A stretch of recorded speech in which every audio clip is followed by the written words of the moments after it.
Welcome to Novel Love Hearing. We bring you hundreds of novel audiobooks covering every genre and every kind of story you can imagine. Action? We've got it. Adventure? Absolutely.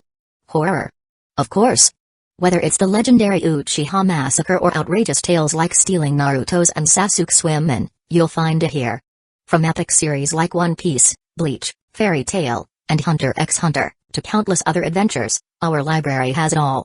Love novels but don't have time to read? No worries, just plug in your earbuds, sit back, and let the story take over. Good listening, and happy hearing, but I can't be too nice either. I don't want to be hunted down by my chaser in this zombie-filled world. I already killed one person last night. While I felt a bit guilty and disgusted by the act, I needed to steel my heart. It was kill or be killed.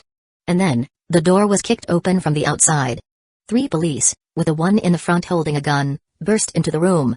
They met my eyes head-on, surprised to find someone they know standing here. Using that chance, I fired an arrow from my crossbow. The arrow went flying towards the one holding the gun, piercing his head and killing him instantly. His eyes rolled up into his skull and his body dropped to the floor with a thud, blood flowing from his head. What? The 2 police officers were surprised by what I did. They couldn't move. Why you? The oldest policeman, Ishida, was shocked and terrified by what happened. He pulled out his pistol and pointed it at me. However, a shadow flashed through his hand before he could pull the trigger. Blood gushed out from the wound as his fingers were sliced off, dropping his gun. A scream echoed through the room as he fell to the ground in pain. You my hand. He screamed, clutching his wounded hand. Blood was pouring out of the wound, staining the carpet beneath him. The one who did that, of course, was Sako. She also put her katana right on the last police officer's neck. Don't move, she said threateningly with a beautiful smile painted on her face, making the man flinch. Oh, okay. Drop your weapon and get on your knees. He complied and dropped his gun, kneeling on the floor beside the writhing policeman. I approached them while keeping a bolt knocked on the crossbow. What are you doing here?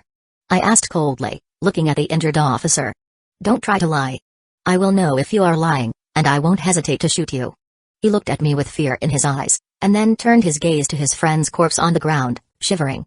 The cold steel on his neck didn't help to alleviate his nervousness. We just want to borrow your guns. Lies.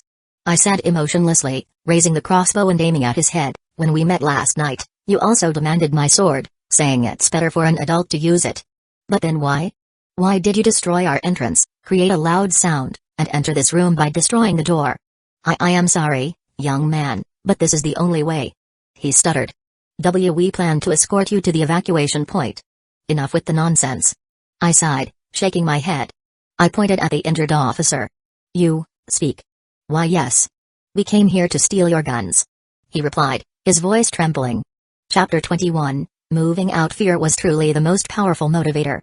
Everyone opened their mouths to speak the truth when they were afraid for their life. It was a basic human instinct. Why? You already had a gun. We wanted more weapons. That's why we asked for your katana before. He said, his eyes filled with pain and fear. It's our job as police to protect people. That's why we need your weapons. So they want to take the guns from me by force because I didn't comply last night. How did they find out about it? I wasn't going to ask because I did shoot the gun. Though silenced, it would still make a flash which could be seen from a distance. And they were pretty close to us at that time. It was natural that they found us. They must have seen the muzzle flash too. That was what I thought of the situation. It made sense in my head and was pretty plausible. I see. I nodded and lowered my crossbow. Sako, stand back. All right. She nodded and stepped back, her katana still in her hands. I looked at them for a moment before speaking. You may go. What? He exclaimed, shocked at my words. Before he could say anything else, Sako's sword moved twice, slashing their necks. Blood splattered everywhere as they fell to the ground, dead. What a waste. Sako sighed and wiped the blood off her sword using a cloth. She looked at the corpse with disgust, and then smiled in satisfaction. Just like in the series, my sister apparently had this hidden desire to kill. She had a dark personality that enjoyed violence and blood. Her swordsmanship was a medium to achieve her desire. Well, I didn't mind. In fact, I was grateful for it.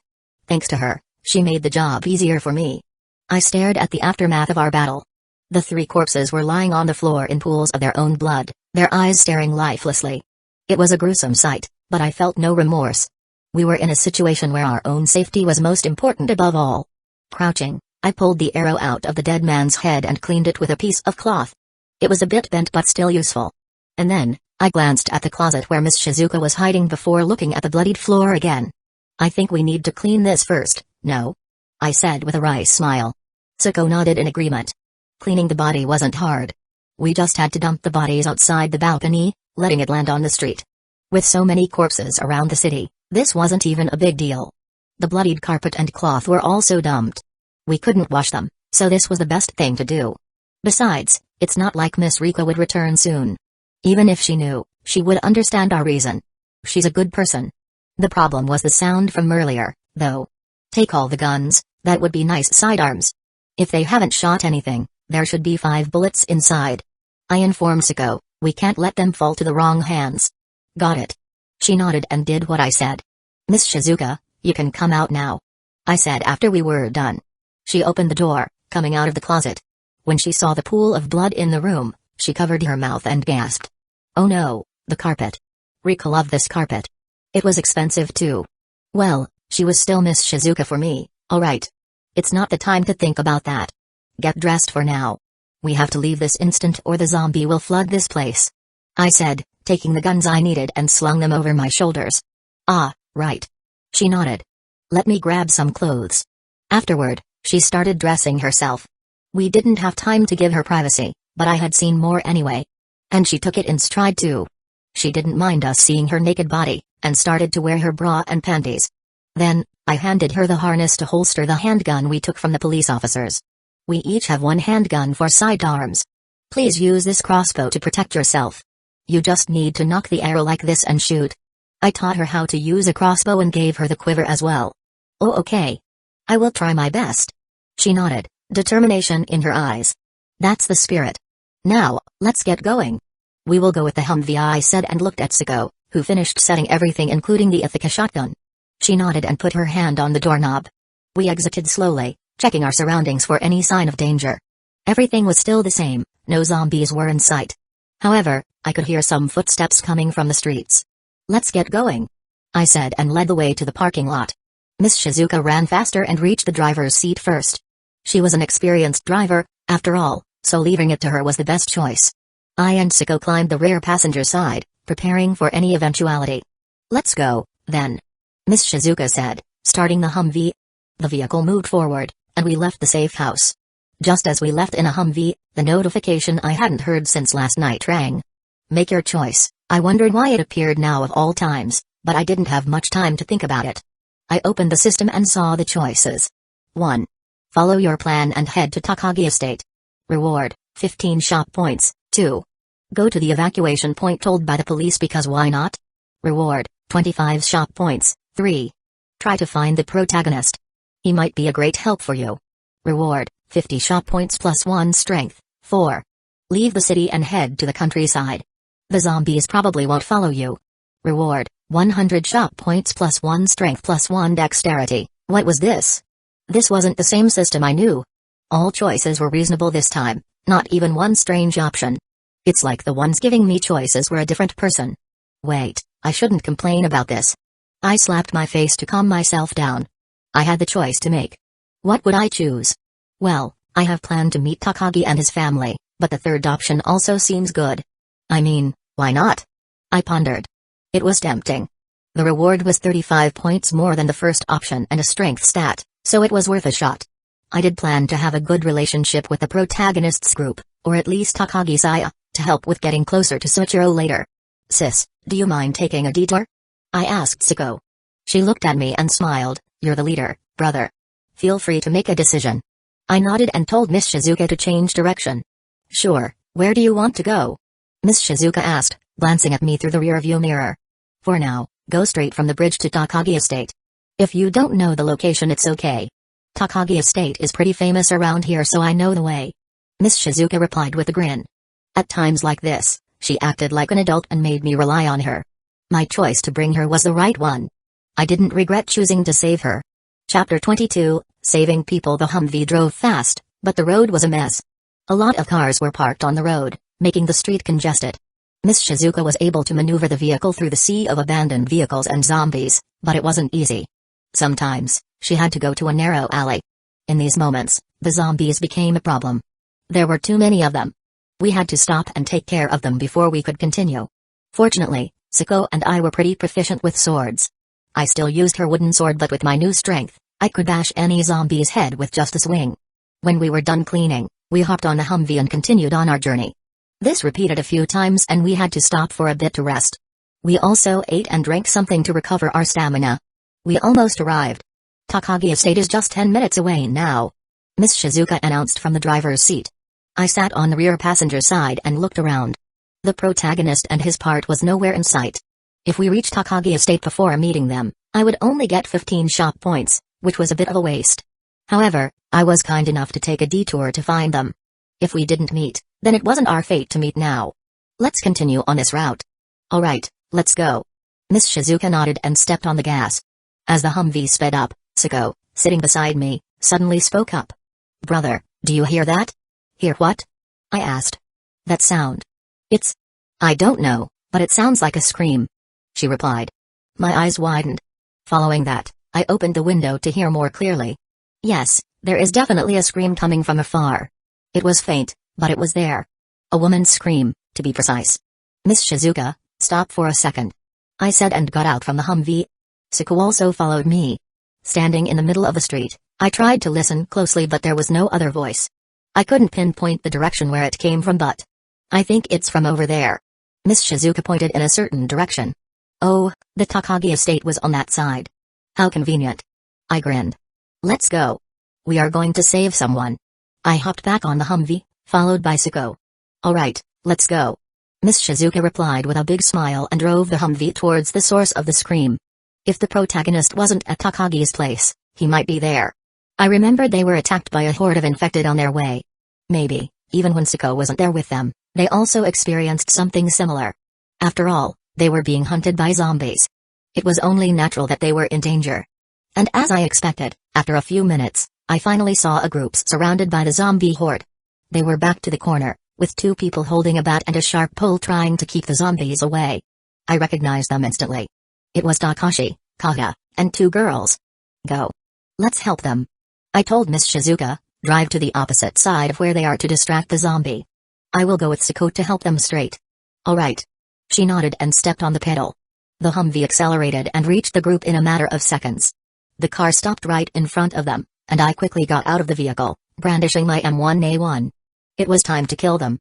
Over here, zombie bastard. I shouted to get their attention, a large grin plastered on my face. Ratatata. The M1A1 fired a barrage of bullets at the zombie's head, causing them to fall over dead. Then, I aimed at another one and pulled the trigger. The zombies were slow and stupid, so they couldn't react to my gunfire. They just stood there like idiots, letting me kill them one by one. My magazine emptied pretty quickly. Seeing this, I grabbed the R10 on my back and threw it. Hey, fatty. Take this. Hirano Kato was quick to catch it and took a stance. He was a military otaku, so he knew how to use the gun. Ooh. A small gasp escaped from his lips. This is a real R10. Oh my god, it's the real thing. And the magazine is still full. You're the best. He was a bit excited to see a real gun, but his excitement didn't last long when he saw the zombies approaching him. His expression changed to that of horror, but he still aimed the gun and fired at them. Bang. With a pull of the trigger, the gun fired and a zombie's head exploded. Blood and brains splattered everywhere, but Kaga ignored it. He was too focused on the zombies to care about the blood. Sako and I were doing a great job clearing the zombies.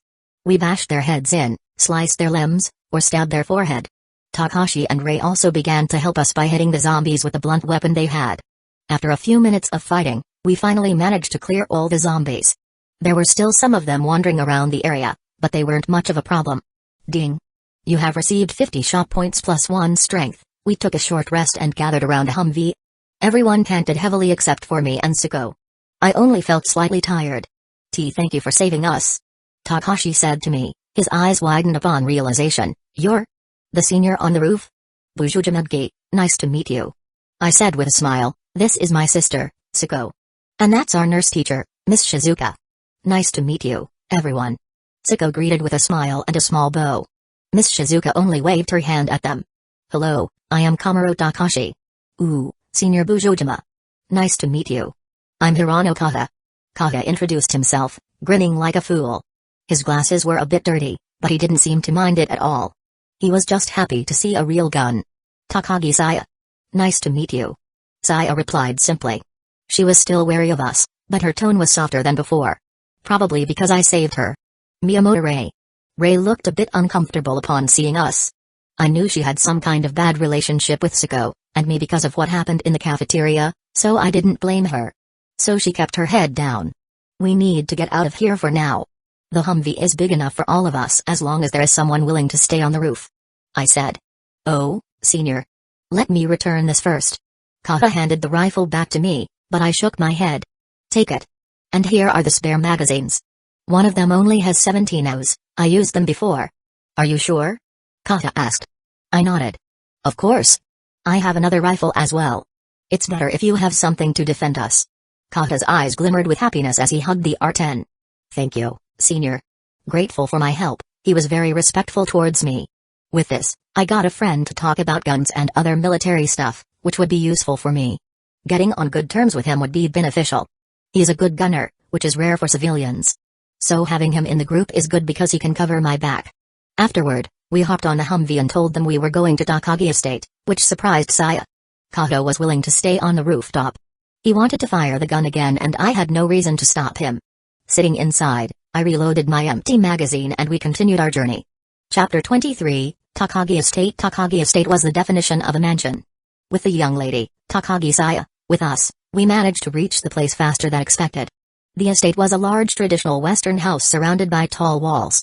A large metal gate stood at the entrance, preventing the zombies from entering the premises. No wonder why they were safe here. The estate is perfect for defense. Miss Shizuka stopped the Humvee in front of the gate and we all stepped down from the vehicle. A guard near the entrance narrowed his eyes. Identify yourself. Are you bitten? Are you stupid that you can't recognize me? Call my mama or papa and let us in immediately. And we're not stupid enough to get bitten, you stupid. Saya shouted in anger, glaring at the guard. However, the guard wasn't affected at all and kept a calm composure. Please, answer my question. Are you bitten, Miss Takagi? Saya snorted and flipped him off. No, I'm not bitten. Nor are my companions here. We are not stupid. The guard nodded and opened the gate. Welcome back, Takagi-sama.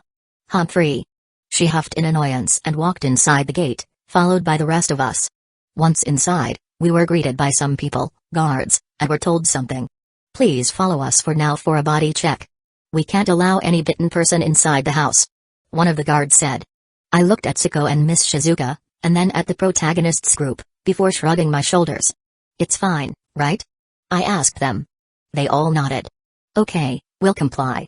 I said to the guard, who nodded in response.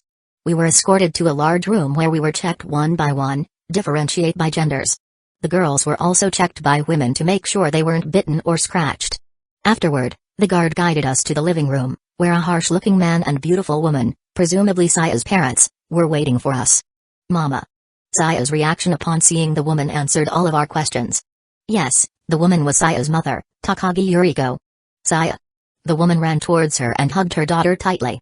Tears flowed down her cheeks as she cried in happiness. The man also approached her, but he didn't say anything. However, his eyes showed how relieved and happy he was. Then, he looked at us, seemingly recognizing us, before speaking. Thank you for bringing our daughter back. I'm Takagi Suichiru, and this is my wife, Yuriko. We're indebted to you, truly. He said with a sincere tone. Despite his rough face and scary look, he was actually a caring father. I didn't expect that, but I smiled and accepted his gratitude with a nod. We only saved her at the last moment. If you'd like to offer your gratitude to someone, then this Takashi Kamaro, who protected her along the way, should receive it. I said, gesturing at the protagonist. You've known Saya for a long time, right? I give you my thanks. If you need anything, feel free to ask. Suichiru said. Ah, yes. Thank you very much. Takashi bowed his head, clearly nervous. Although I want to sit and relax, I have much more to do right now. For now, feel free to rest here. We have a refugee camp outside and they are in dire need of supplies. Suichiru said, Yuriko, please take care of them in my stead. Alright, darling. Yuriko replied with a nod, wiping her tears away. She then turned to us, her eyes filled with warmth and kindness. Welcome, everyone. Please, feel free to rest here. We will provide everything you need. Yuriko said, bowing to us. Thank you very much, ma'am. Miss Shizuka replied. I'm a nurse, so I can help with treating injuries. Oh, really? That would be a great help. Yuriko replied. We have many refugees who are injured and sick. We are in desperate need of a nurse. Please, leave it to me. I will do my best. Miss Shizuka bowed her head once again, showing respect to her. They began to chat and walked away. I also turned around and about to follow them. Ah, wait. I have something to talk about with you and your sister. Only if Suichiro didn't hold us. I already expected this. In fact, Don Takagi Suichiro, the right-wing political association, was a big reason why I wanted to be here. Yes, sir. I said. Follow me to my dojo. We can have a nice chat there. He said, walking away. Siko and I looked at each other, then at the rest of the group. We excused ourselves and followed him. Takagi's dojo was spacious, with tatami mats covering the floor and the walls. A few wooden swords and katanas were on display near the entrance. It was a traditional Japanese dojo, the one where you would see martial arts practitioners train and practice their skills. Suichiro sat down on the tatami mat and crossed his legs. He gestured for us to do the same and we complied. Silence filled the room as he stared at us with a serious expression on his face. His sharp gaze pierced through us, making me feel uncomfortable. However, Siko was different. She met his eyes with her own, her eyes filled with determination. She wasn't scared of him at all. I, on the other hand, was a bit worried. I didn't know what he wanted to talk about, so I tried to keep a straight face and wait for him to speak. What do you think of this? Suddenly, he handed us, or rather Siko, a long katana. I've heard about your accomplishment in sword. Daughter of Busujima Kajiki, the master swordsman. I've seen your skill with my own eyes too when you participate in that national tournament. Siko was surprised by his words and looked at the sword in her hands. It was a beautiful sword with a black scabbard and gold ornaments on it. It's a Murata katana, made in the Meiji era. A gift from a friend. I believe this sword has no single blemish or nick. Indeed. This is truly a beautiful sword. Siko replied, her eyes filled with admiration as she inspected the sword closely. I've never seen such a magnificent blade. Take it. He said, then he turned to me. I'd like to give the son of Busujima something too, but you don't need it, right? That sword. It's already a fine one. I don't think I have anything better here. He pointed at the katana on my side, which Siko returned to me. I am grateful, sir. This is enough. Sir, I know this is rude, but... Siko spoke up, her voice trembling a little. Suichiro raised an eyebrow. Speak your mind. Unless there is a reason, I can't accept this gift. I don't deserve such a valuable gift. She said, looking down at the ground. Of course, there is a reason. I've been in your father's care for a long time and you've become my daughter's savior. Suichiro replied with a calm smile. Most of all, I want to have skilled people to help with the current situation. Your skill is indispensable. I see. Siko nodded, looking at the sword in her hands. Thank you, sir. I'll use this katana with pride. Chapter 24, Prepare umbrella before zombie apocalypse. You don't need to thank me. It's my pleasure to be of assistance. He replied, then he turned to me. I believe you have a plan to protect yourself in the middle of this crisis, yes? Yes, sir. We are planning on leaving the city. I replied, nodding my head. We have prepared supplies and weapons for our journey. Where do you plan to go? He asked. Somewhere far from the city, preferably near the water plant. I answered, that place is a good place to get water supplies and there are lots of food sources there too. I see. It's a good plan. He nodded. Should I say a brilliant mind has a similar thought? Son of Busujima isn't famous for sword, but I heard from your father that you are pretty smart. What do you mean? I asked, confused. Come with me. I'll show you something. He replied. We followed him outside and he led us to a large building, a warehouse, where many refugees were resting. They were all injured and sickly, lying on the ground with bandages around their bodies. Some were crying while others were sleeping peacefully. We have so many survivors here. Don Takagi Suichiro said, and we continued to walk around. There were some guards patrolling the area, keeping an eye on the survivors and the zombie-filled street outside the wall. They greeted Suichiro respectfully when we walked past them. When we reached the garden, I saw some people gathered in a group and arguing. The content of their argument was, of course, zombies. Apparently, they heard the government's announcement that zombies were people who got sick and not undead. They wanted to save them, saying that they were fellow humans. Upon hearing that, I couldn't help but chuckle. Zombies were the result of a virus and there was no way to cure them. Even if they could, there would be no point in doing so. What was the use of saving a zombie? They would not turn into humans again. It was useless and a waste of time and resources. Not to mention that they were dangerous creatures and could infect us with a single bite. What do you think? Soichiro asked, his gaze focused on me. As someone who has fought by himself in hell and reached here without any help, what do you think about their opinion? Make your choice. 1. These people are stupid. No need to entertain them. Reward, 10 shop points. 2. Some of their talk made sense. Maybe the cure is possible. Reward, 20 shop points plus 1 dexterity. 3. They are right. You fully agree with their opinions and support them. Reward, 50 shop points plus 1 strength. Ah, so stupid. I looked at the system and thought about the choices. I had no idea what the correct answer was, but I knew the right thing to say. Following the highest reward didn't always lead to the best outcome. Sometimes I had to sacrifice something to get what I wanted. Sir, I believe there is no need to entertain their idea. I said. We should focus on saving ourselves and other survivors.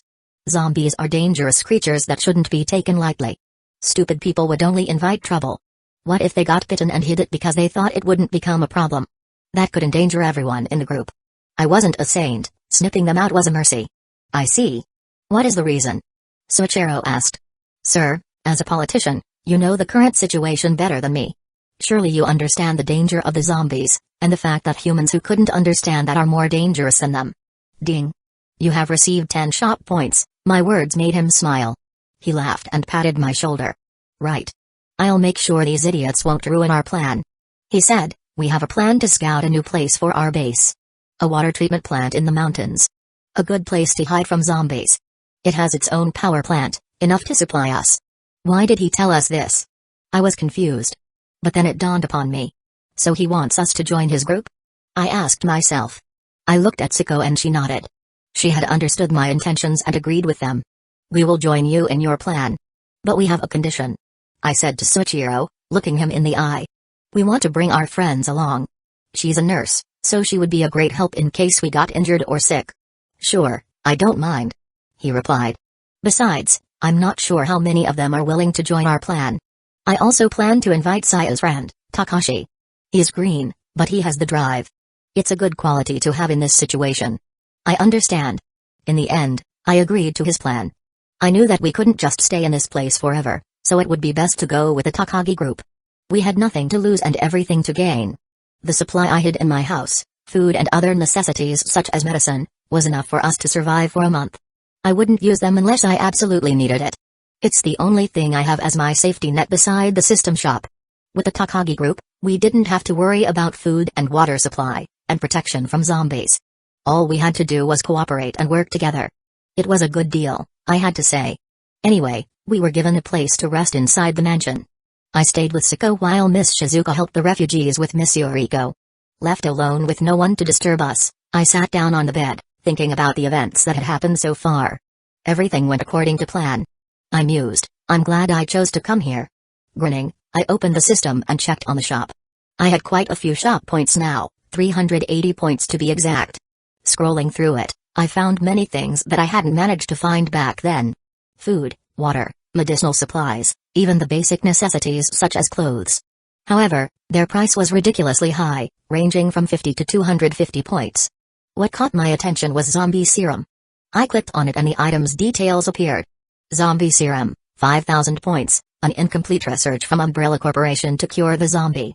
It is highly volatile, capable of mutating the patient into something else. The description was a bit ominous, but I didn't care. I just focused on the corporation that created this serum. Fuck.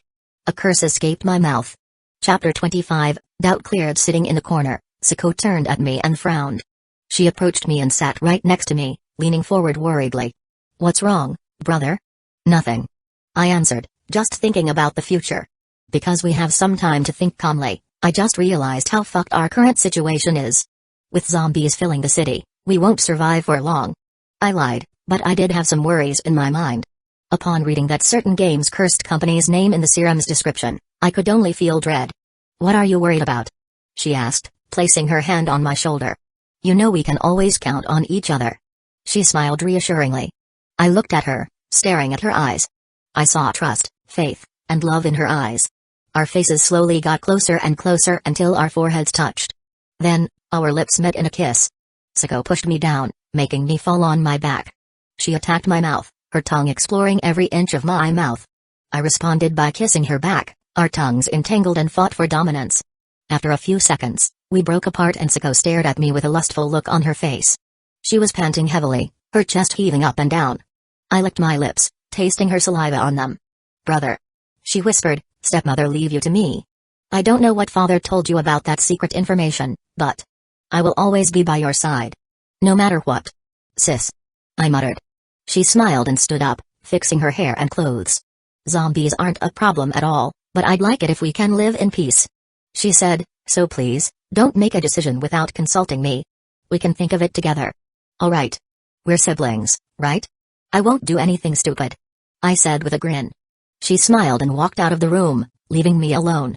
I stared at the door, wondering what I should do next. I had to think about the future, about our safety. And then, I looked at the zombie serum in the system shop again. Maybe the shop only used its name and the corporation didn't exactly exist in this world. I had never heard of this name in the news, after all. But if this serum is created by that Umbrella Corp, will I be able to get stronger and immune to zombie viruses like HOTD virus? Yeah, right. I chuckled. It's probably just a joke. The system is unreliable, so I can't trust any description in the shop either. Maybe I was just overthinking it.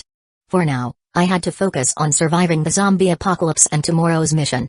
Scouting the water treatment plant was dangerous enough as it was, and I had to prepare myself for it. I opened the system again and checked on the items. I guess I will need a few more flashbangs and arrows for the crossbow. Using the guns would be too dangerous outside the base. Seeing what happened before, I should only use the gun in an emergency. The shop's search feature was useful, I had to say. I could type what I wanted and it would appear on the screen. I searched for flashbangs and a set of 20 bolts appeared on the list. The price was 25 and 20 points, respectively. Once I bought them, they appeared in my hand from thin air. Compared to bullets, the bolts were more expensive. However, they were quieter and reusable, so I needed them. I can carry them in the quiver. And with the vest I found in Miss Rika's house, I can holster the handgun I took from the police as well as the 2 flashbangs I have. The pistol I took from the police was a standard Smith & Wesson M37, a round pistol with 5x.38 caliber rounds. My M1A1 only had 1x20 magazines left. I had to buy some bullets, but I wouldn't be able to explain where I got them from. Let's wait until I reach home. I can always buy in bulk and say I have stocked them in the past. I decided to save my points for now. I was afraid of using the rifle in the open, so the sword and crossbow would be the weapon of choice. The M1A1 was for the last resort. After I put all the items I bought inside the duffel bag I found in the room, I lay down on the bed. Later, I would take the crossbow from the Humvee and prepare it. I was too tired, so I closed my eyes and slept. I didn't know how long I had slept, but I was woken up by someone shaking my shoulder. "Brother. It's time to eat," Sako said with a smile. When I opened my eyes again and looked at the window, the sky had turned dark already. I guess I fell asleep, I thought, standing up and stretching my body. Looking down, I saw that Sako had taken off my clothes and dressed me in a traditional Japanese kimono. I didn't even notice that, showing how tired I was. She also wore a kimono. Purple robe hugged her slim and well-endowed body, accentuating her curves and giving off a mature aura. "Thanks. Let's go," I said. I followed Sako to the dining room where everyone was waiting for us. When I meant everyone, I just meant the Takagi family and us. The protagonist or the fatty Kata weren't around. They were probably still sleeping or busy with their own thing. Or maybe they weren't even invited here. "Sit down, Busujima. Don Takagi Suchiro said, looking at me.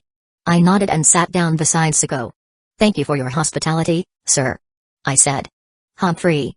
You're a guest here, so don't worry about it," he replied. "I invited you because I have something to talk about." He was straight to the point. "Is it about tomorrow?" I asked. "Indeed. I would like to know if you are ready for the scout mission tomorrow." He said, "We are going to a water treatment plant near the mountain and we need to know if it is safe or not. I just need to prepare something a little bit in the Humvee we came in. After that, I will be ready," I replied. "Good. I have already asked Sai and her friends to join us. We are going to meet at the front gate at 6 a.m. He said. "I understand. Now then, let's eat," Miss Yuriko said, smiling brightly. "The food is getting cold." We ate the food and continued chatting. The topic was mostly about zombies. Don Takagi Suchiro seemed to have some kind of plan moving forward, advised by his genius wife and daughter. They were talking about how they would deal with the zombies and how they would survive this disaster. Saya was unexpectedly silent, only blushing slightly when her father praised her. I didn't participate much, only listening to them as they were the leaders of this place. I also already had a plan on my own, so I had nothing to worry about. I looked at Siko, who was sitting next to me. She seemed to be enjoying the meal. Her eyes shone with excitement when she saw the delicious dishes. After dinner, I went to the Humvee and talked with Miss Shizuka. Then, I took the crossbow, quiver, and the bolts inside.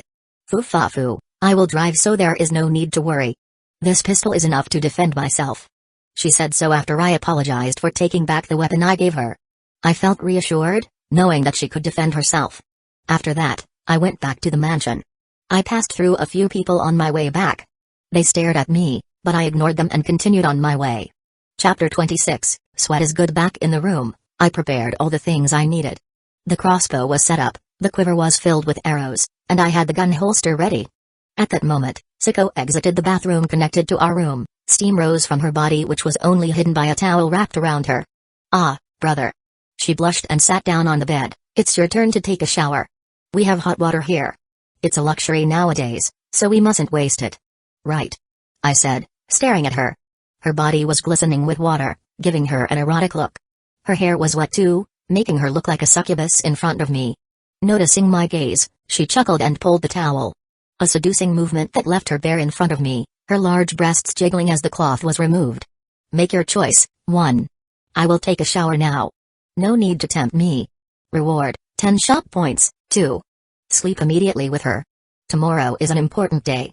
Reward, 20 shop points plus 1 dexterity. 3. There is nothing wrong with little exercise before a shower. Sweat is good. Reward, 50 shop points plus 1 stamina plus 1 dexterity. I smiled and approached her, pushing her down on the bed. My clothes were removed, revealing my toned body. Ding. You have received 50 shop points plus 1 stamina plus 1 dexterity. Instantly, the points I used to buy necessities were returned alongside 2 bonus stats. Still, I didn't care about that right now. She blushed when she saw my member, hardening in anticipation. I leaned down and kissed her, our tongues entangled and fought for dominance. Slurp slurp, she moaned, her eyes closed and her body writhing beneath mine. She wrapped her arms around my neck and deepened the kiss. After a few moments, we broke apart, both panting heavily. She looked at me with lustful eyes, her face red from the heat. Her hand moved to touch my member. Wait. She said, locking her legs around my waist. When I got confused, she suddenly threw me on the bed and straddled me. A predatory look appeared on her face and she licked her lips. My heart skipped a beat when I saw that look. Let's try this position. She said, aligning her entrance with my shaft. Just enjoy it. Then, she lowered herself, engulfing my dick slowly. She groaned, her face contorted in pleasure as she felt me inside her. It was a pleasurable feeling, being inside her warm and wet hole. Ah. NMGH. A pleasured moan escaped her lips when I started to move my hips, thrusting upwards into her. HNN. So good. She began to ride me, her hips moving up and down as she bounced on my dick. Her breasts bounced along with her, enticing me. I placed my hands on them, massaging them. And brother. She moaned, throwing her head back as she enjoyed the sensation. Ooh, the bed creaked loudly under our weight, but we didn't care. We were too busy enjoying ourselves. Fuck. You're so tight. I grunted, thrusting harder. Oh God.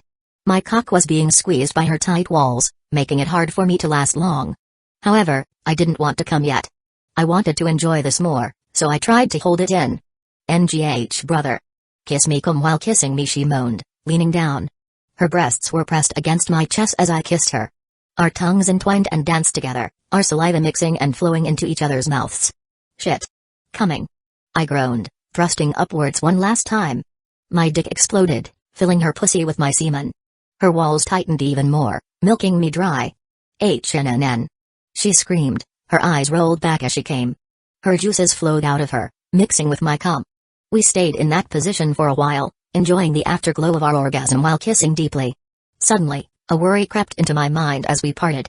Sis, I cream-peed you twice already, but will you be okay?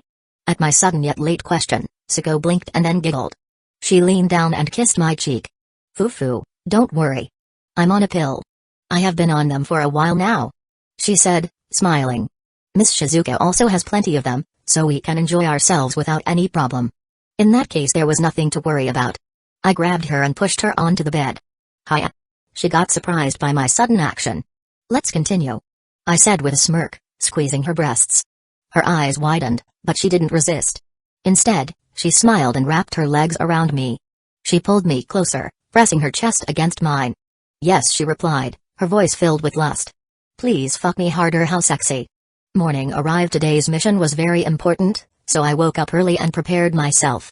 After a quick shower, I put on the clothes provided by Suichiro's subordinate. It was a simple black suit, complete with a black shirt and a tie. I wore the holster and vest, then equipped the katana and slung the crossbow and quiver on my back. Looking in the mirror, I was a bit surprised.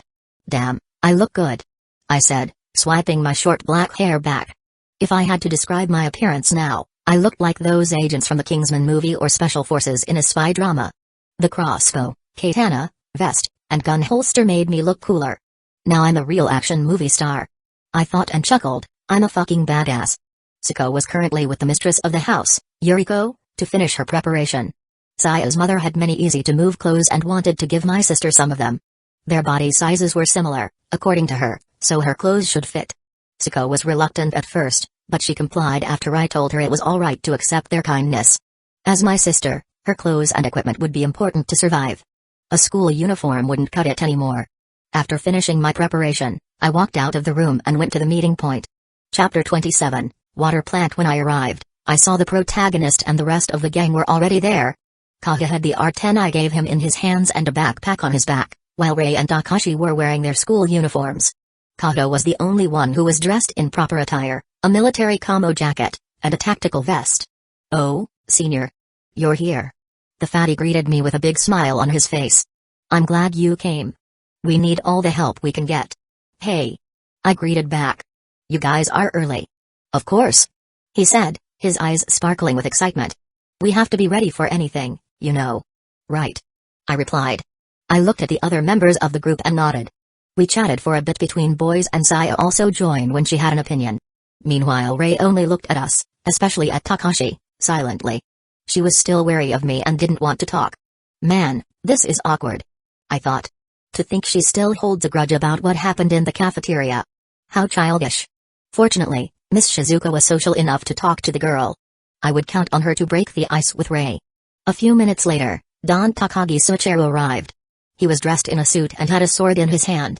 Behind him was Yuriko and Suko. The former dressed in a red dress with a gun holster while Suko had a similar attire to me, with a gun holster and a sword on her hips. Her black suit and dress shirt really accentuated her figure. Alright, let's go. Don Takagi Suichiro said, looking at us. I will explain the plan on the way. However, all of you will serve as a reserve force and bodyguard. You won't have to fight if it can be helped. He explained further as we walked.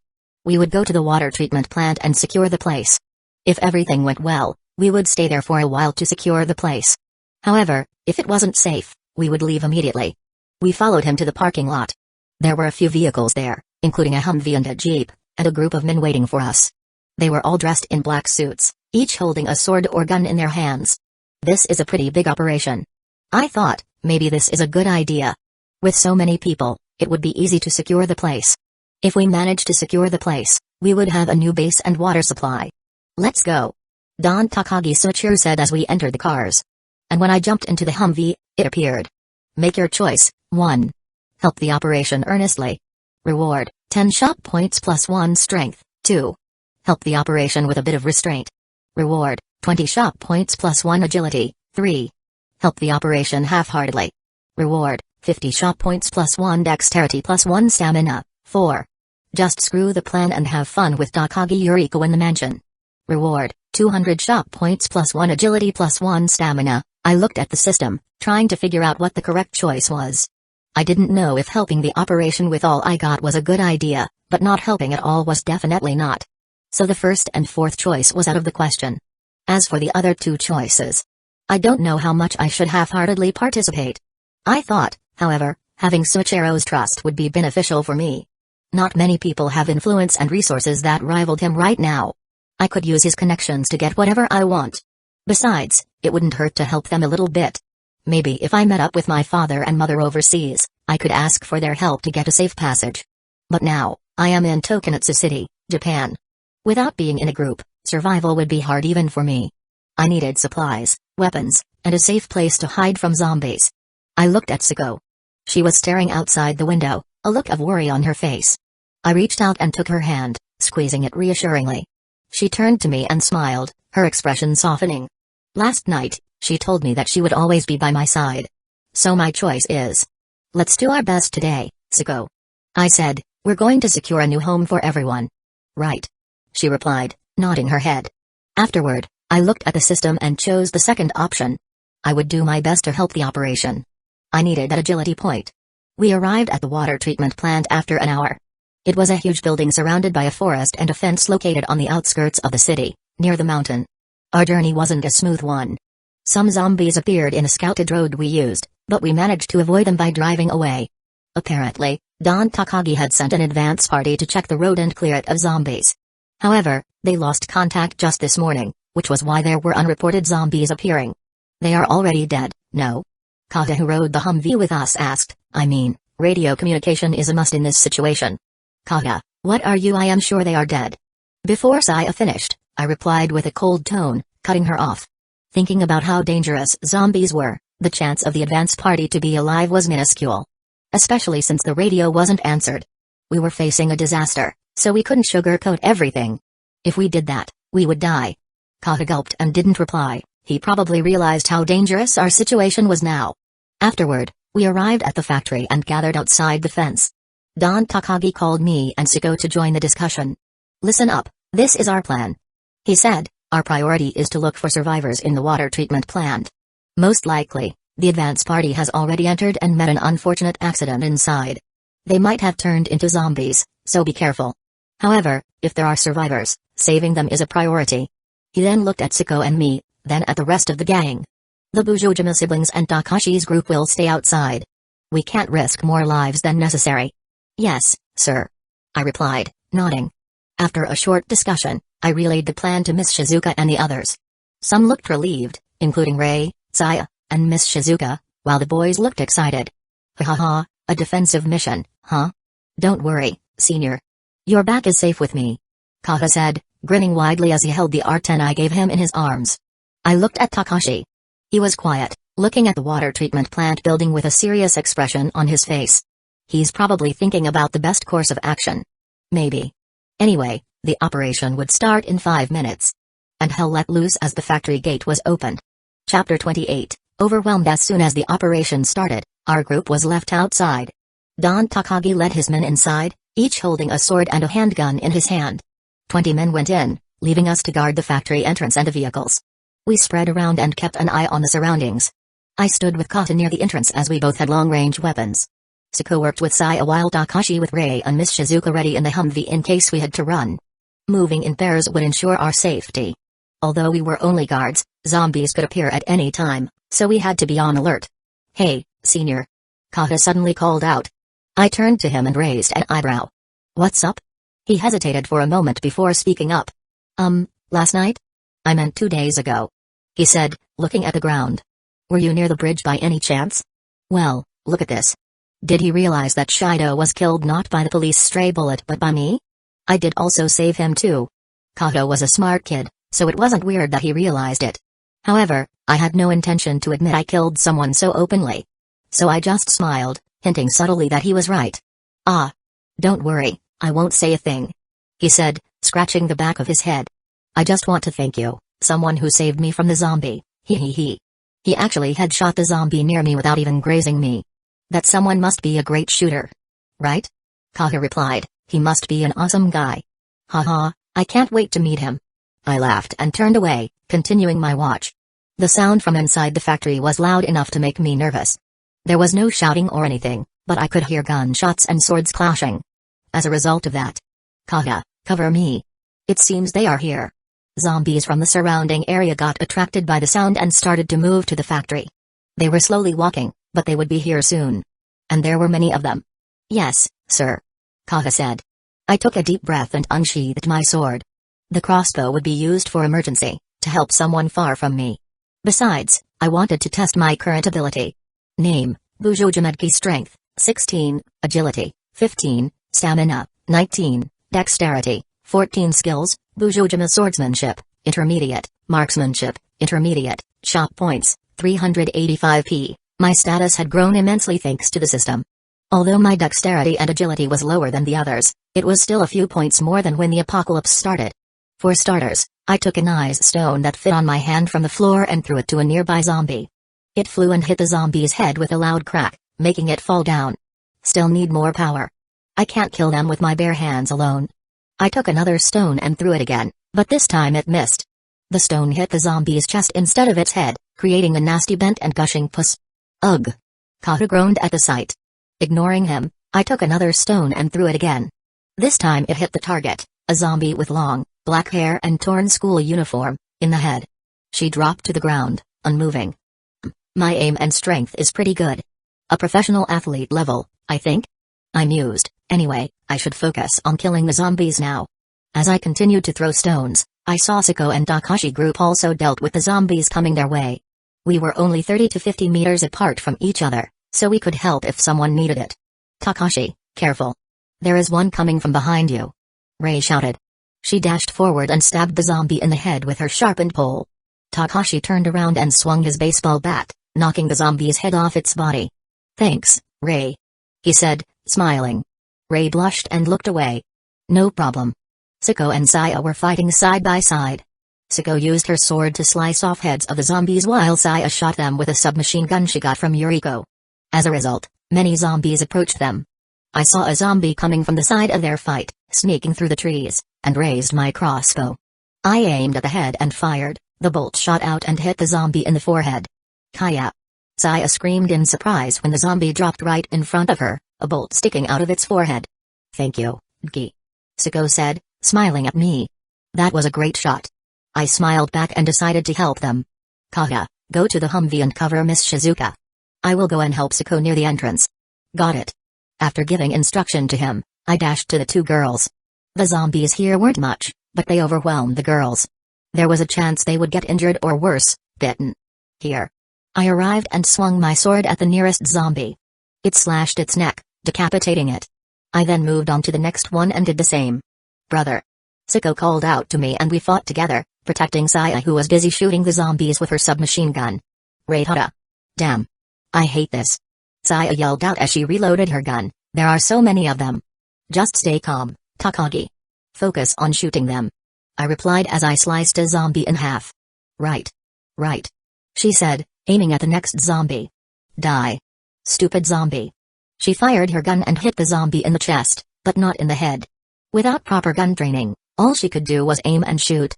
Most of the bullets strayed from her target, but some did hit the zombies in the head or legs, slowing them. While I was fighting the zombies, I heard a silenced gunshot from behind. Kata killed a zombie that strode toward the Humvee. And before I realized it, Takashi and Rei also moved closer to that side, which wasn't good. There are too many zombies. Where did they come from? Takashi asked. There were only a few when we arrived here. Who knows? Maybe there is a town or a village nearby, or they were attracted to the noises. I replied, slashing a zombie. My sword moved, leaving a streak of silver light in the air. The zombie fell to the ground, its head rolling on the asphalt road. This is getting worse and worse. I thought, if this goes on, we will be overwhelmed. The number of zombies kept on growing and we had to retreat soon. However, we couldn't leave, because that would mean leaving the Takagi group inside. We had to hold out until they came back. When will they be done? It's been a few minutes since they entered the building. At least they should have made contact with the survivors by now. Where are they? My question was answered by a huge explosion that occurred inside the building. Boom. Chapter 29, Mishap Q? I groaned at the shockwave. What the hell? Takashi shouted, what the heck is happening? All zombies immediately turned their attention to the factory building. I looked over, noticing a smoke rising from the window. Shit. I cursed. As if laughing at this situation, the choice appeared. Make your choice. 1. Command everyone and save the Takagi group from danger. Reward, 10 shop points. 2. Run and save your life. Reward, 20 shop points plus 1 strength. 3. Fuck working in team. I alone am the honored one. Save Don Takagi and his group alone. Reward, 500 shop points plus 3 all stats. 4. Just wait until the chaos is over. I'm sure they are all dead by now anyway. Reward, 1000 shop points plus 1 all stats. What am I, the strongest sorcerer? However, Thinking about it for a second, my plan to return the society to normal would be useless if there was no leader. No matter how much I tried, I couldn't do it alone as a high school boy. I needed a figurehead to gather and unite the survivors, and Don Takagi was that person. Without him, this city was doomed. I could escape and try to survive alone, but that would be difficult. I didn't know where to find food or clean water. System.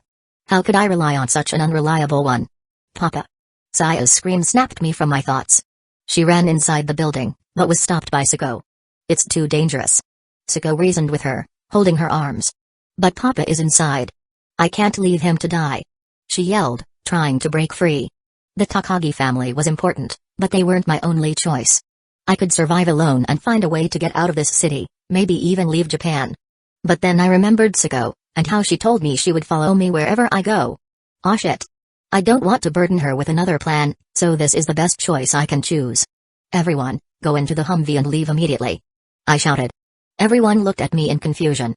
Don Takagi told us to secure this place. Going inside right now will just add more zombies to the factory. Return to Takagi estate and call for help. I'll save him. I told them. Sako, you are in charge. Go. Everyone was silent, but Sako nodded and led the group to the Humvee. However, Miss Shizuka and Saya stayed. But Gi. Miss Shizuka said, we can't just leave them like this. Let me come too. Saya said, I can't abandon Papa and Mom. I turned around and looked at the building, seeing the black smoke rising from inside. Zombies were still going in, but not as many as before. They were probably heading to the noise source. That was the explosion. Just fucking go. I have no energy to protect you. If it's me alone, then I can move and assess the situation quietly. I will leave this place in 10 minutes. If I don't return, you know what will happen. I said to them coldly. Brother, let's go together. Sako suggested. It's dangerous to go in there alone. I shook my head. It's fine. Just go. Just trust me, okay? She stared at me for a moment before nodding her head. All right. We'll wait for you at the mansion. If you don't return in a day, or if no communication arrives, I will find and kill you myself. That was a joke, but I knew Sako wasn't kidding. If I didn't return, she would probably go to find and kill me. However, she didn't need to worry. I'll make sure to get back in time. I said with a smile. She nodded and got into the driver's seat of the Humvee. Miss Shizuka was driving the Jeep and everyone else got in. Kata had to force Saya to enter the Humvee, and then locked the door to prevent her from leaving. As they drove away from this place, I looked at the factory building and sighed. Let's do this. I chose the third option. Ding.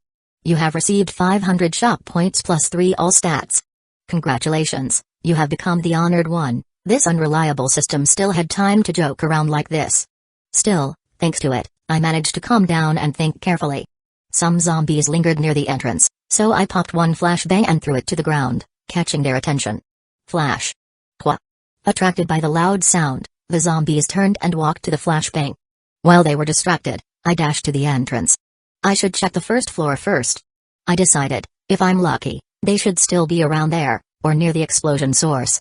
I was pretty surprised by my speed. Right now, I had double the status when I first transmigrated. By simple math, I should be twice as fast, but it didn't seem that way. Almost 1.5? No, maybe even lower. So the growth isn't linear, I think. I am not at some superhuman level yet. As I pondered on my current ability, I arrived at the entrance and entered the building. It was dark and quiet, but I could hear the sound of gunfire from somewhere deeper inside. Don Takagi is alive, huh? I thought to myself. A good sign, he was alive. I followed the sound and soon found myself in a hallway. There was a door at the end of it and I could see light coming through the gap underneath. As I got closer, the sound of gunshots and swords clashing became louder. Many footsteps belonging to zombies were also audible. Hey, I guess I should hurry up. I ran as fast as possible, my feet pounding against the floor. On my way, I bought one hand grenade from the shop. I opened the door and looked inside. It was a large room, filled with corpses of the undead. Don Takagi was fighting alongside his men, but they looked tired and were surrounded. I also saw some people who were injured, being protected by 2 men. Damn. How did they end up like this? There were corpses of people too, the advance party most likely. Some men noticed me and relayed messages to Don Takagi. He turned around and looked at me. Busujima, what are you doing here? Why aren't you with the others? They returned to your house. It's getting too dangerous to stay, and I came to rescue you. I replied, Cover your ears for a second and run toward this way at my signal. What? One of Don's men asked, looking at me. I didn't explain further. I pulled out the grenade safety pin with my teeth and threw it. Fire in the hole. I shouted and covered my ears. Boom. The explosion was loud and shook the ground beneath our feet. The zombies that were close to the explosion were blown apart by the blast while the other fell backwards due to the shock wave. Run. I yelled again, covering my ears. I will clear a path. I unsheathed my sword and dashed back. My body moved swiftly as I slashed through the zombies that blocked my path. Follow me. I shouted to the survivors. They did so without hesitation, following behind me as we ran towards the exit. Kaya. Shrill scream rang from behind. A man was bitten by a zombie, but I ignored him and continued running. I had no time to waste on him right now. If I did, more people would die. I will remember you. Don Takagi quickly stopped and beheaded him before he could turn into a zombie. Let's run. We continued to run until we reached the exit. Before entering, I made sure to remember my path so we wouldn't get lost. After reaching the door, I checked the surroundings and saw that there was a crowd outside. The zombies I attracted by flashbang earlier tried to enter when they heard the grenade's explosion. Shit. I cursed and took a step back. There are too many. We need to go through the second entrance. Don Takagi said, panting. Honda, you lead the way. One of his men nodded and went ahead of us. I followed him, my sword ready in my hands. After a few turns, we arrived at a big door. This is a service entrance for the workers. Honda explained, it's usually locked, but it seems that someone opened it before we got here.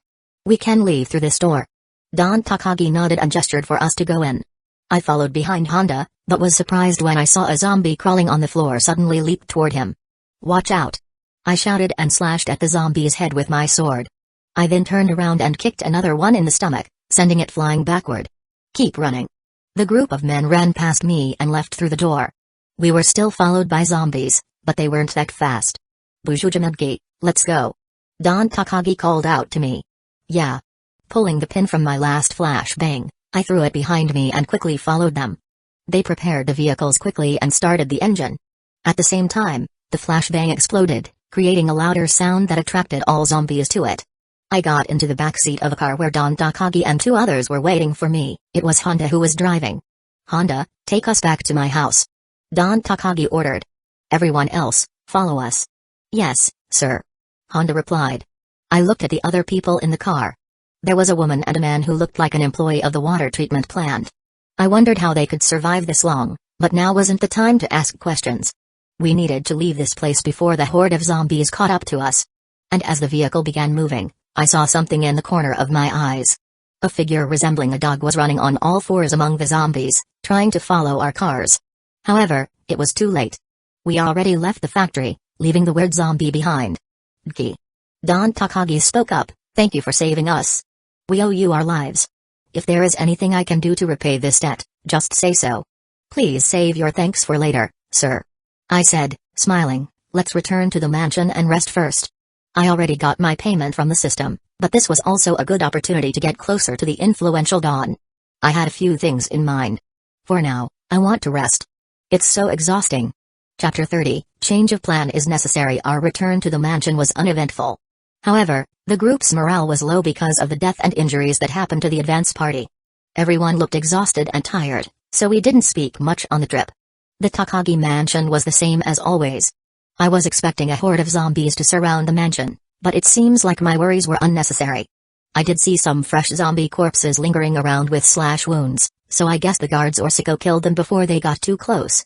After a brief report to the guards, Don Takagi entered the mansion with us. Many refugees looked at our bloodied returns with worried faces, but no one tried to speak up. They didn't know what happened at the factory and were afraid to ask questions. It was understandable, considering the fact that the world has gone to hell in just 2 days. As for our group, Don Takagi and his family were escorted to the main hall by Honda and some of the survivors, while I decided to find Sicko first and foremost. I asked the guard and was shown to a tent near the refugee camp. Just as I entered the tent, a blonde figure jumped on me. She was wearing the same clothes as when she left the factory, but now she wore a white coat on top of it. Soft mounds pushed onto my face. I could feel her heart pounding rapidly in her chest, and her warm breath tickling my neck. Miss Shizuka, please don't jump on me like this. I said, gently pushing her back. Sorry, she giggled and backed away. I'm glad you're all right. Only when she released me did I able to look around. Suko looked at me warmly, smiling. Her face was clean and her hair was combed neatly. "Welcome back, brother," Suko said. "I knew you would succeed." "Thanks," I replied, smiling back. "Where is everyone else?" "Takashi and Kata are outside, probably walking around. Sai and Rei are in the mansion with Mrs. Takagi to clean up. I helped Miss Shizuka tend to the injured earlier. She said, we have been waiting for your arrival." Then I said, "All right. You should rest for a bit. I'm going to meet the Takagis." Suko nodded and approached me. "I will go with you." Well, I guess that's natural. I turned around and walked towards the mansion with her. Miss Shizuka was busy tending to the injured survivors from the mission earlier. Strangely, I didn't feel as tired as before when I ran at full speed. Was my stamina stats also affecting the recovery speed? In that case, I might have to choose a choice that increases it in the future. The most important thing is to survive. My current strength is enough to destroy zombies with bare hands and my agility is enough for me to run faster than them. The problem was the dog zombies I saw earlier. They were pretty fast and ferocious from their looks.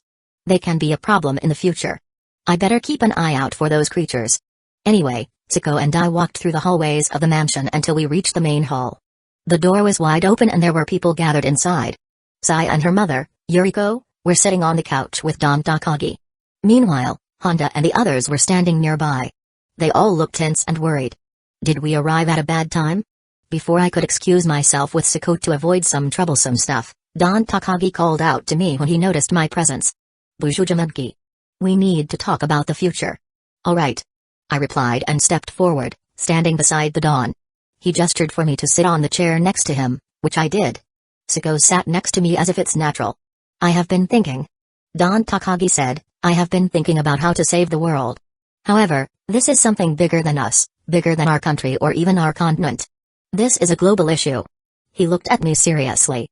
"Gi, what do you think we should do?" I knew where this was going. After raiding the water treatment plant and realizing that nothing went well, only able to rescue 2 survivors while sacrificing a few men, Don Takagi's ambition to bring back the normalcy of the society waned. It seemed that he realized how hard it would be. It was not like an earthquake or a tsunami, the world didn't end in just one night. It happened slowly, and it would take a long time to fix everything. For example, we didn't know whether the zombies would die naturally or not. What if they didn't die? How long would the world be like this? A month? A year? Or even a decade? Don Takagi's expression darkened as he pondered these questions. As everyone knows, we can't stay here forever. Eventually, food will run out and water will become scarce. We need to leave this place as soon as possible. To secure a better place, or maybe to find another place to settle down. Either way, the Takagi mansion couldn't accommodate his many people. There was a limit on how long the current supply of food and water could last.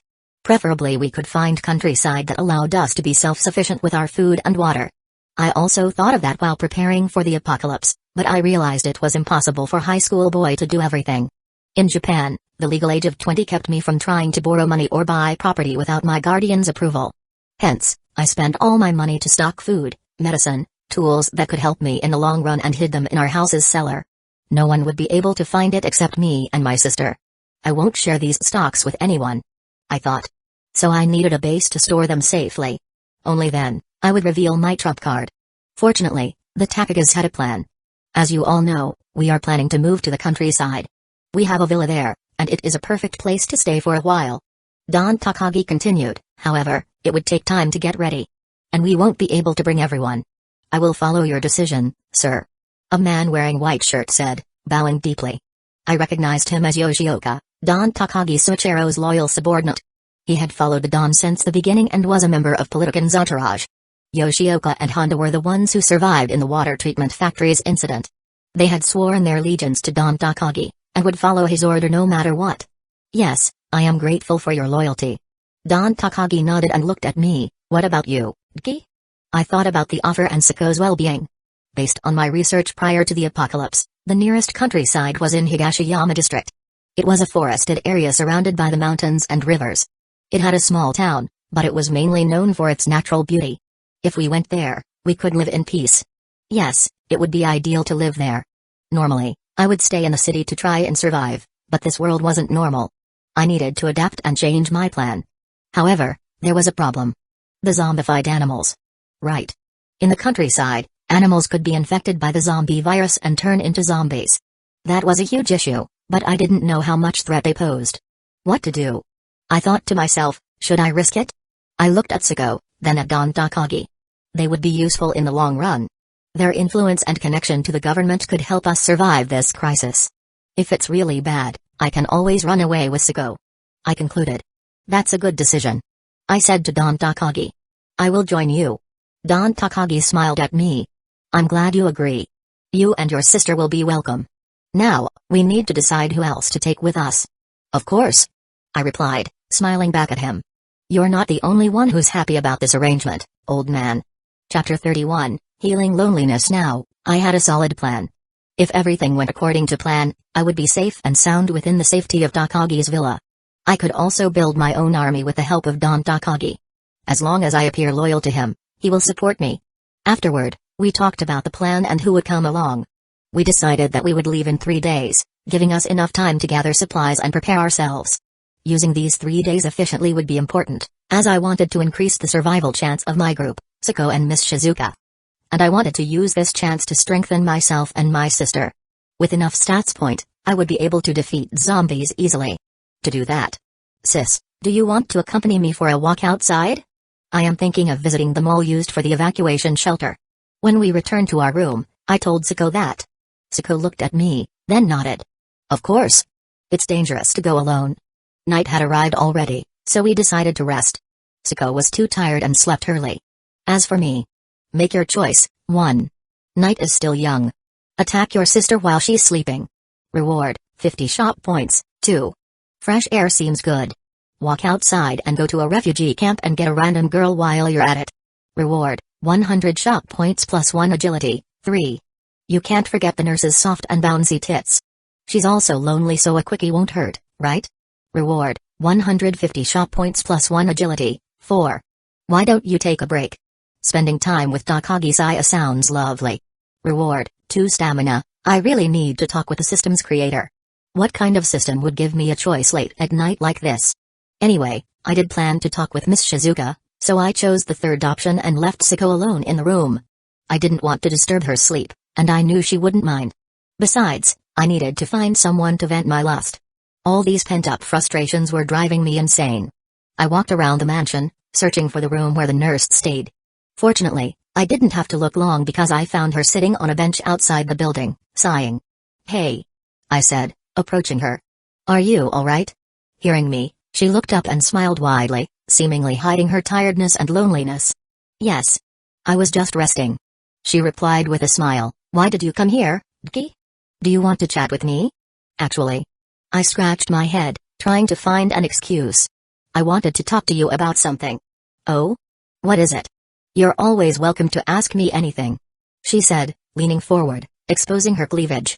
When I sat down, she didn't hesitate to push herself toward me, her breasts pressing against my arms.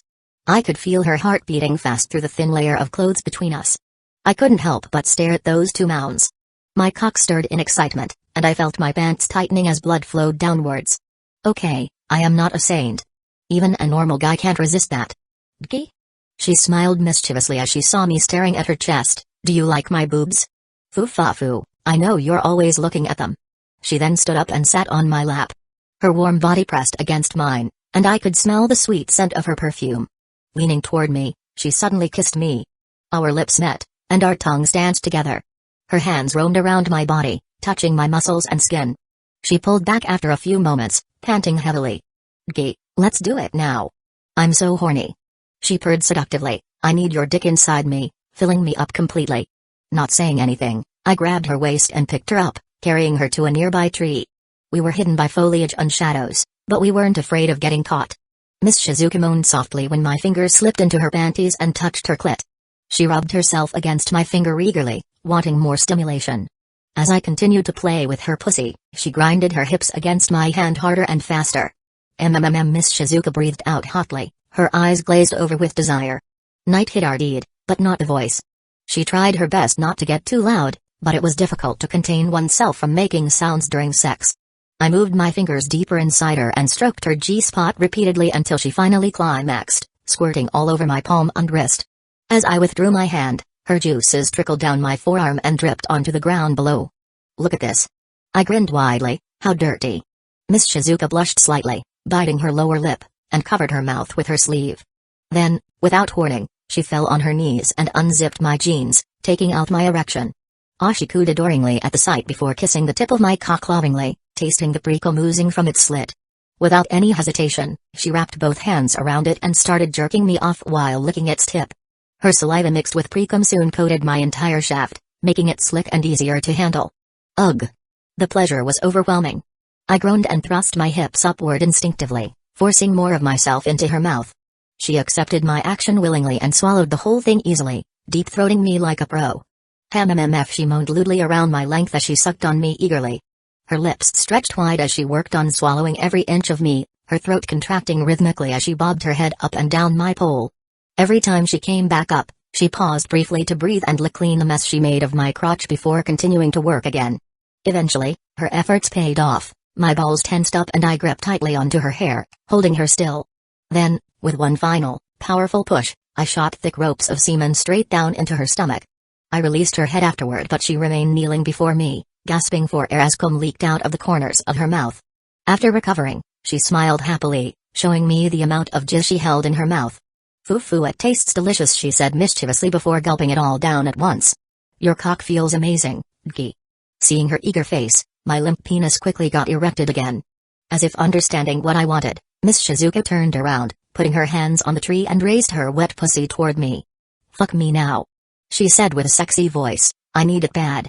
Chapter 32, Hot Nurse nodding wordlessly, I positioned myself behind her and grabbed her ass cheeks roughly, spreading them apart. The pink, hairless slit glistened invitingly in moonlight and the dim light from the windows. As I slid myself home inside her welcoming warmth, she cried out loudly in ecstasy, arching backward and reaching for my neck. Her huge boobs swung around violently as she squirmed beneath me. My cock throbbed within her walls as they clenched tightly around it, milking me hungrily. I thrust forward hard enough that it drove most of my cock deep inside her. Then I began pumping away furiously. And yes, yes. Oh God. More, please fuck me harder. Each stroke elicited another passionate scream of pleasure from Miss Shizuka. Her walls clamped tightly around my member, trying desperately to milk every drop of semen from my balls as quickly as possible. Our bodies slammed together fiercely, and we soon became drenched with sweat and each other's fluids.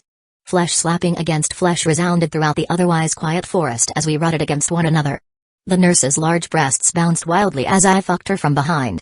Her face twisted in pleasure and her mouth hung open, tongue hanging limply from her lips. I grunted and huffed as I rammed into her cunt. "You feel so fucking good." Every nerve in my body seemed charged with electricity as she continued to suckle my rod. My hips bucked wildly of their own accord as I pounded relentlessly into the tight confines of her womanhood. Our frantic movements sent ripples across her voluptuous body and made her ample assets jiggle enticingly. The sight proved almost enough to drive me over the edge by itself, but somehow I managed to restrain myself. Miss Shizuka panted heavily and gasped loudly in delight as I pounded her sensitive core. "Faster." She turned around and kissed me passionately, slipping her tongue between my lips and exploring my mouth thoroughly. We broke contact after several seconds, breathing heavily. Sweat rolled off her forehead and dripped onto the ground below. My hand explored her shapely figure freely, kneading her firm buttocks and running along her smooth skin. Leaning forward, I latched onto one of her erect nipples and suckled greedily, causing the woman to arch her back in bliss. "Kulu. I love you, I love you, I love you," Miss Shizuka repeated over and over again as I violated her body relentlessly. Before long I felt myself nearing climax once more. "I am about to come," she announced breathlessly between kisses. "Please come with me. Fill me up, fill me till my womb bursts." Following her desperate plea, I buried myself as deep as possible within her warm depths and spurted my seed deep inside of her. Thick, white streams filled her insides and flooded out of her, dripping onto grass below us. A sharp, tangy smell permeated the surrounding area and clung to our sweaty forms. At the same time, she squirted all over the ground, soaking the earth underneath our feet thoroughly. Exhausted and spent, the beautiful nurse collapsed against me, panting hard as I held her upright against me. Finally satisfied for the moment, the two of us simply remained joined together, basking in mutual satisfaction and enjoying post-coital intimacy. Her body pressed tightly against mine as I supported her weight against me. We rested like that for a while before breaking apart. She knelt in front of me and licked my limp cock clean, savoring its taste, and kissed it lovingly before putting it back into my pants. "Amazing." She panted heavily, Let's do it again sometime. Ding. You have received 150 shop points plus 1 agility. She gave me an expectant glance as I buttoned up my trousers and pulled them back on. I flashed her a playful smirk and pecked her lips slightly. Of course. How about getting back to my room and taking a shower? I asked. It has a bathroom attached to it, so we won't wake anyone up. Foo-fa-foo, sure. She giggled and hugged me. Thus, we headed back together. In the shadow behind the tree, a girl showed herself as she watched the couple go back to the mansion. Her face lit by the moonlight visibly reddened due to what she had seen. She held her pink hair, which was let loose instead of tied in the usual twin-tail. No way. Takagi Saya muttered under her breath, unconsciously covering her chest that felt uncomfortable. Her heart was pounding fast and heat spread all over her body, making it difficult to move. She had never expected the school nurse she knew would make such a lewd face, nor the fact that Busujima would be that wild during sex. Not to mention, they actually did it outside the house, in public. But more than that, the thought that bothered Saya the most. Why? Why does my body feel weird? Saya murmured absent-mindedly, her hand unconsciously reaching her wet lower part. Just now, she had followed Gi secretly because she wanted to talk to him. However, seeing the scene between him and Ms. Shizuka, she lost her courage. But she couldn't help watching intently, which in turn triggered her awakening as a woman. While it was her first time watching it directly, she knew that Gi's size was impressive. The image of his manhood spreading apart the nurse's inner flesh kept replaying in her mind. That would be so big inside. She imagined. No. No. Saya slapped her cheeks with both her hands. After calming herself down, she quietly walked back to her room inside the mansion. I need to go back. Upon arriving at her room, she threw herself on the bed. She tried to forget what she saw earlier by closing her eyes, but instead, her mind replayed everything she witnessed. Driven by her instinct, her hand reached inside her panties and caressed her lower lips, feeling the warm and wet sensation there. Then, her hand moved up and down slowly, touching herself carefully and tentatively. After a moment of hesitation, Saya pulled her shorts and panties down to her thighs, exposing herself completely underneath her nightgown. Reaching between her legs once again, she slowly inserted her middle finger into her tight passage. And the sudden intrusion caused an intense jolt of pleasure to shoot through her entire frame. Her slim thighs clamped around her invading digit reflexively. Her hard nipples brushed against her gown and sent sparks flying through her body. She bit her lip hard as she struggled to stifle moans from escaping her throat. Despite being fully clothed, the simple act of pleasuring herself seemed far more erotic and arousing compared to her past experiences. Unable to restrain herself anymore, Saya began rubbing vigorously back and forth, stimulating her engorged clitoris as she pumped 2 fingers inside her hole. It took very little time before the teenaged girl orgasmed, gushing copious amounts of clear liquid onto her sheets. Gasping for air, Saya withdrew her soaked digits and brought them close to examine. Only then did she realize what she had done and flushed red upon witnessing the sticky mess coating her fingers. A strange mixture of guilt and embarrassment washed over her. What am I doing? Saya sat up on her bed and wiped her damp hands on her nightgown. Feeling unsatisfied and ashamed at having given in so easily, she resolved to never engage in such perverse activities again. Yeah. I must study and prepare for tomorrow. If we are going to survive in this situation, I can't waste time like this. She decided. But even so, she couldn't stop thinking about him. Chapter 33, A Predatory Gaze. After taking a shower with Miss Shizuka and doing a quickie inside, I slept immediately while being sandwiched between 2 naked beauties, my school nurse and my sister. Due to mental exhaustion, I slept like a log until morning arrived. I was awakened by a strange, wet sensation coming from below. Looking down, I could see Siko under the blanket. Her head was sticking out from below while her hands and mouth worked on my morning wood, sucking it vigorously. Slurp, did I wake you up, brother? She looked up at me with a lustful gaze. Let me help you finish. She bobbed her head back down and resumed servicing me orally. She wasn't as skillful as Miss Shizuka, but the sloppy manner of her blowjob added to its effectiveness nonetheless.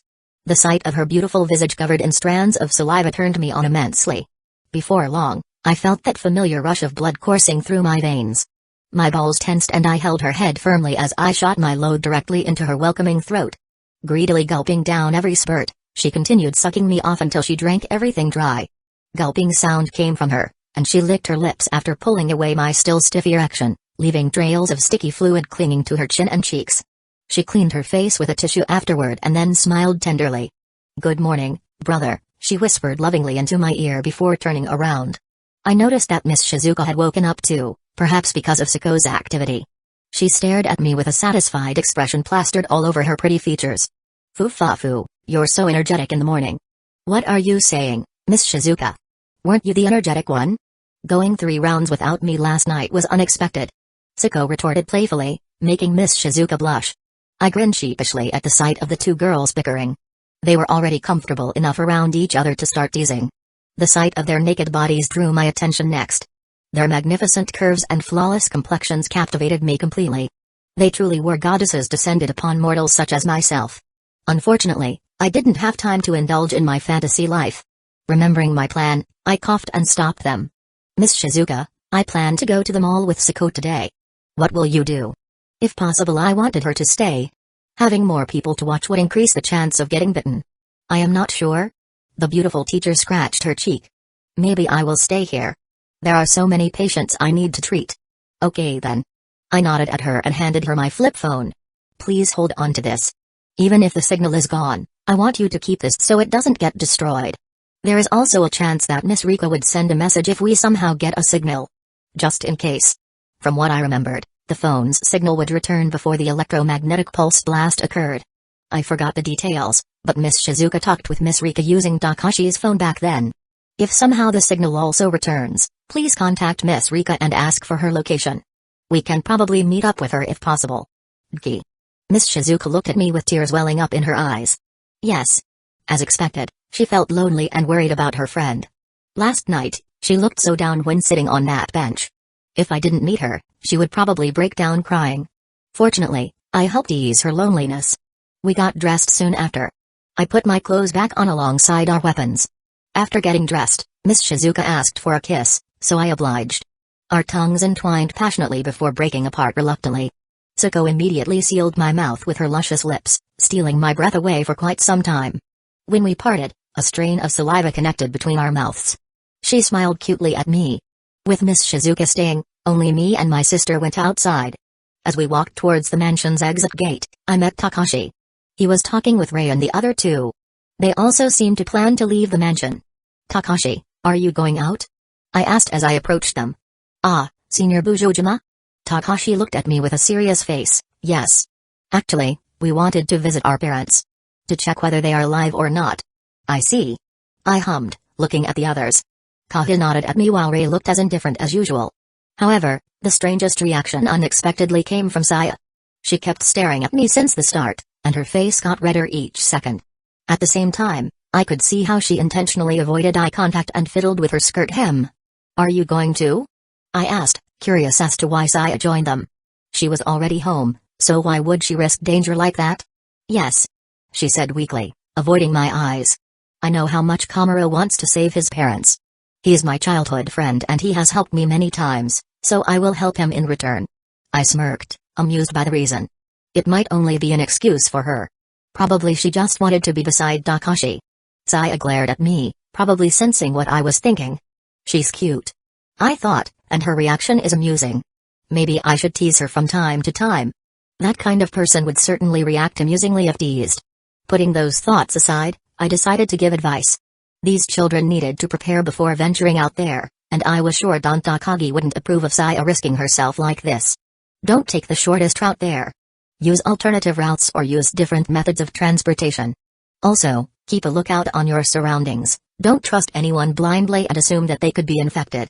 I explained seriously. What are you, my dad? Saya sharply replied, rolling her eyes. I smirked inwardly at that and decided to end the conversation right there. Anyway, I'll be heading off now. Take care. I waved goodbye and walked off, pulling Sako behind me. Thank you for your concern, Senior Busujima. Takashi shouted his thanks behind us. I didn't bother to look behind and only waved my hand. Saya kept staring at me, her gaze lowered down to my groin. Just as I thought, the way she stared at me changed. I wonder why. Somehow I felt like a prey being targeted by a hungry predator. Chapter 34, Outing outside the mall used for evacuation shelter was located 3 kilometers away from the mansion, requiring us to walk a long distance before we arrived at our destination. It wasn't impossible to reach it, considering zombies only reacted to sound. Still, it wasn't something you could do every day. What are we going to do, brother? Sako asked. Scavenging the store, rescuing people, or doing something else? Our priority is to get medicine, ropes, or speakers so I can create an alarm trap. Anything else is just extra, I answered without breaking my stride. Ropes sounded like something useless in a zombie apocalypse, but they would actually be extremely helpful. In a normal society, rope was indispensable because it enabled us to secure items in place. Without it, anything we tied down might come loose if we weren't careful enough. Not only that, since we were going to the countryside, we had to set as many alarms as possible using speakers. A few days ago, I triggered the alarm by shooting it. But if we had a rope long enough to wrap around the speaker and tied it down securely, even small movements would trigger it. Not only that, we could also tie the can to ropes and circled the area with it to create an improvised defense mechanism. If there was a horde of zombies approaching, I could just pull the rope to create a loud noise. As I explained these things to Siko, she nodded understandingly. Then we should get some fireworks too, no? She suggested after thinking for a few minutes. They are everywhere and could help us in creating distractions. Some toys like mini electric cars may be useful too, since we could attach it with speakers and let them drive around aimlessly to attract attention. Fireworks. Right, I forgot about them. It was a great idea to bring fireworks along because of how loud and flashy they were. I agreed with her suggestion wholeheartedly and decided to prioritize getting fireworks on top of everything in my list. We chatted leisurely while walking, evading the area crowded by zombies and keeping an eye out for potential dangers around us. As we reached our destination, I observed the surrounding area first. This mall was located inside a large building with 4 levels and a basement parking garage. Right now, barricades had been erected around the entrances leading inside the building. There was a single police officer who looked dead tired guarding it. Around 50 survivors were camped around the mall, forming a perimeter around the main entrance to prevent zombies from approaching it. They looked haggard and desperate, as they carried improvised weapons ranging from sticks to crowbars to defend themselves against incoming undead threats. Seeing this sight alone gave me goosebumps. This is one of the evacuation centers in Tokunazu City? I exclaimed in surprise. I mean, Takagi estate looked way better than this hellhole. So, brother, what are we doing? Are we going to enter? Sako inquired excitedly. The zombies weren't the only threat, there might be paranoid people with less than honorable intentions loitering around and ready to rob or kidnap us if given a chance. I shook my head. This wasn't worth the risk.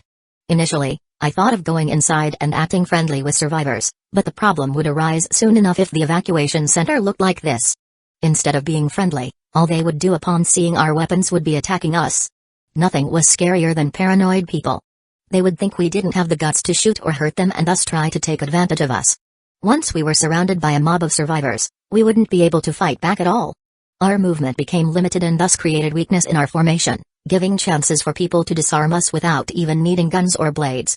In short, they would swarm us with numbers and try to steal our weapons and supplies. Worse, even though they wouldn't attack Siko outright, she would still be vulnerable to groping and harassment from those people. Who knows whether some pervert would have their fun while hiding among crowds.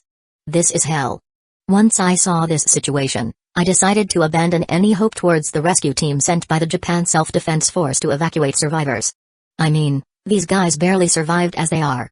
Even if the JSDF showed up and rescued them, I doubt all of them would survive until the end. Not everyone had luck like Takashi, or even strength like me or Siko. So, it was better not to take unnecessary risks. Let's go to a nearby convenience store instead. We can take the speaker and get whatever stuff available there, I said, patting Siko's shoulder gently before guiding her away from the area. I knew the area around here pretty well, so we found the convenience store we wanted in less than 20 minutes. After checking thoroughly and getting closer to the store, I noticed a sound coming from inside. Looking through the windows, I saw a small group of survivors staying inside. They wore dirty clothes and carried improvised weapons such as kitchen knives or makeshift spears. 2 adults, 2 middle-aged men, were sitting near the counter while chatting animatedly about something. Another man stood guard beside the door, armed with a broomstick he held like a spear. Brother, look in front of those men. Siko whispered while pointing her finger at the girl laying down on the floor.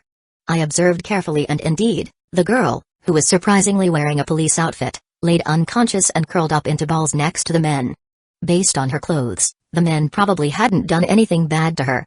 The uniform was dirty and wrinkled, but from the fact everything was still buttoned and untouched, I guessed she probably fainted due to extreme fatigue. Her light brown hair covered most of her face, but I could tell she was young, maybe around early 20s, and beautiful despite being dirtied by dust and mud. Her plump breasts were clearly visible beneath her uniform shirt, pressing against its fabric as she breathed regularly. That's the police officer that the protagonist group met at the mall, right? Chapter 35, Getting Rid of Scum. Since the plot already changed from the novel I read, I doubted their meeting would end up like in the canon story. She might be dead before even meeting us if we came late. Whatever the case, it looked like she was in danger. As I thought about what to do, the police girl suddenly regained consciousness and saw two men surrounding her. Where am I? You woke up. We saved you from them, so I hope you repay us now. Yes, yes. As a police, you will not forget us who go through hell to save you, no? Kyuhei. Both men looked at her with desire written all over their faces. Their goals became clear to me in an instant. Perverts. I sneered mentally at them while tightening my grip on my sword. Noticing it, the female police officer crawled backwards slowly, trying desperately to escape. But alas, due to fear, dizziness, and lack of energy, she couldn't muster up enough strength to stand up properly. Don't come any closer. She shouted feebly, but without much effect. Her voice only made the perverts grin wider. Don't shout too loud. What if you attract them here? You will kill all of us, Miss Officer. They cackled madly and approached her step by step. Their lecherous gazes swept over every inch of her exposed skin, admiring every detail of her youthful curves. The situation had gone south rather quickly. Even Sako gritted her teeth seeing their act. Molester was something she hated the most. So did I, especially when these idiots always put everyone else in danger just because they wanted to touch a woman's body without their consent. Sako, I called out to my sister, can you kill an innocent person like them? This situation was different from when we were attacked by the police. This time, we would be the one who attacked, an act vastly different from defending ourselves.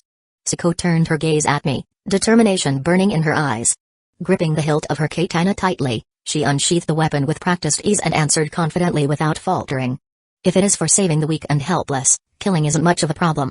Just don't become a mindless killer, okay? I reminded her. She nodded wordlessly as we moved closer to the storefront, preparing to strike any time. With my gesture, we swiftly took care of the one guarding the door.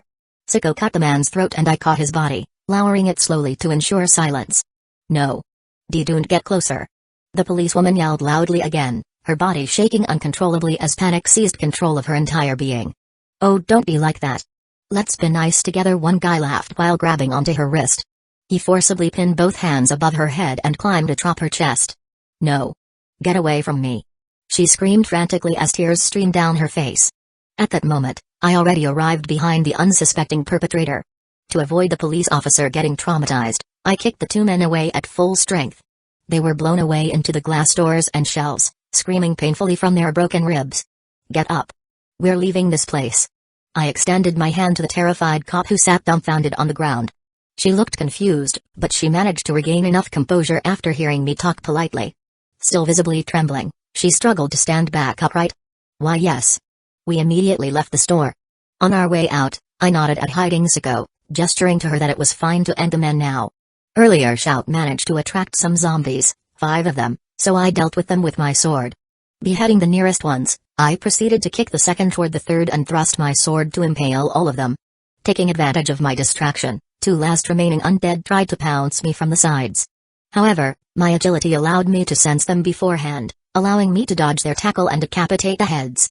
Panting slightly, I looked toward the police officer and she seemed stunned upon witnessing me defeating the zombies like that. Well, I wouldn't be surprised if I was her brother.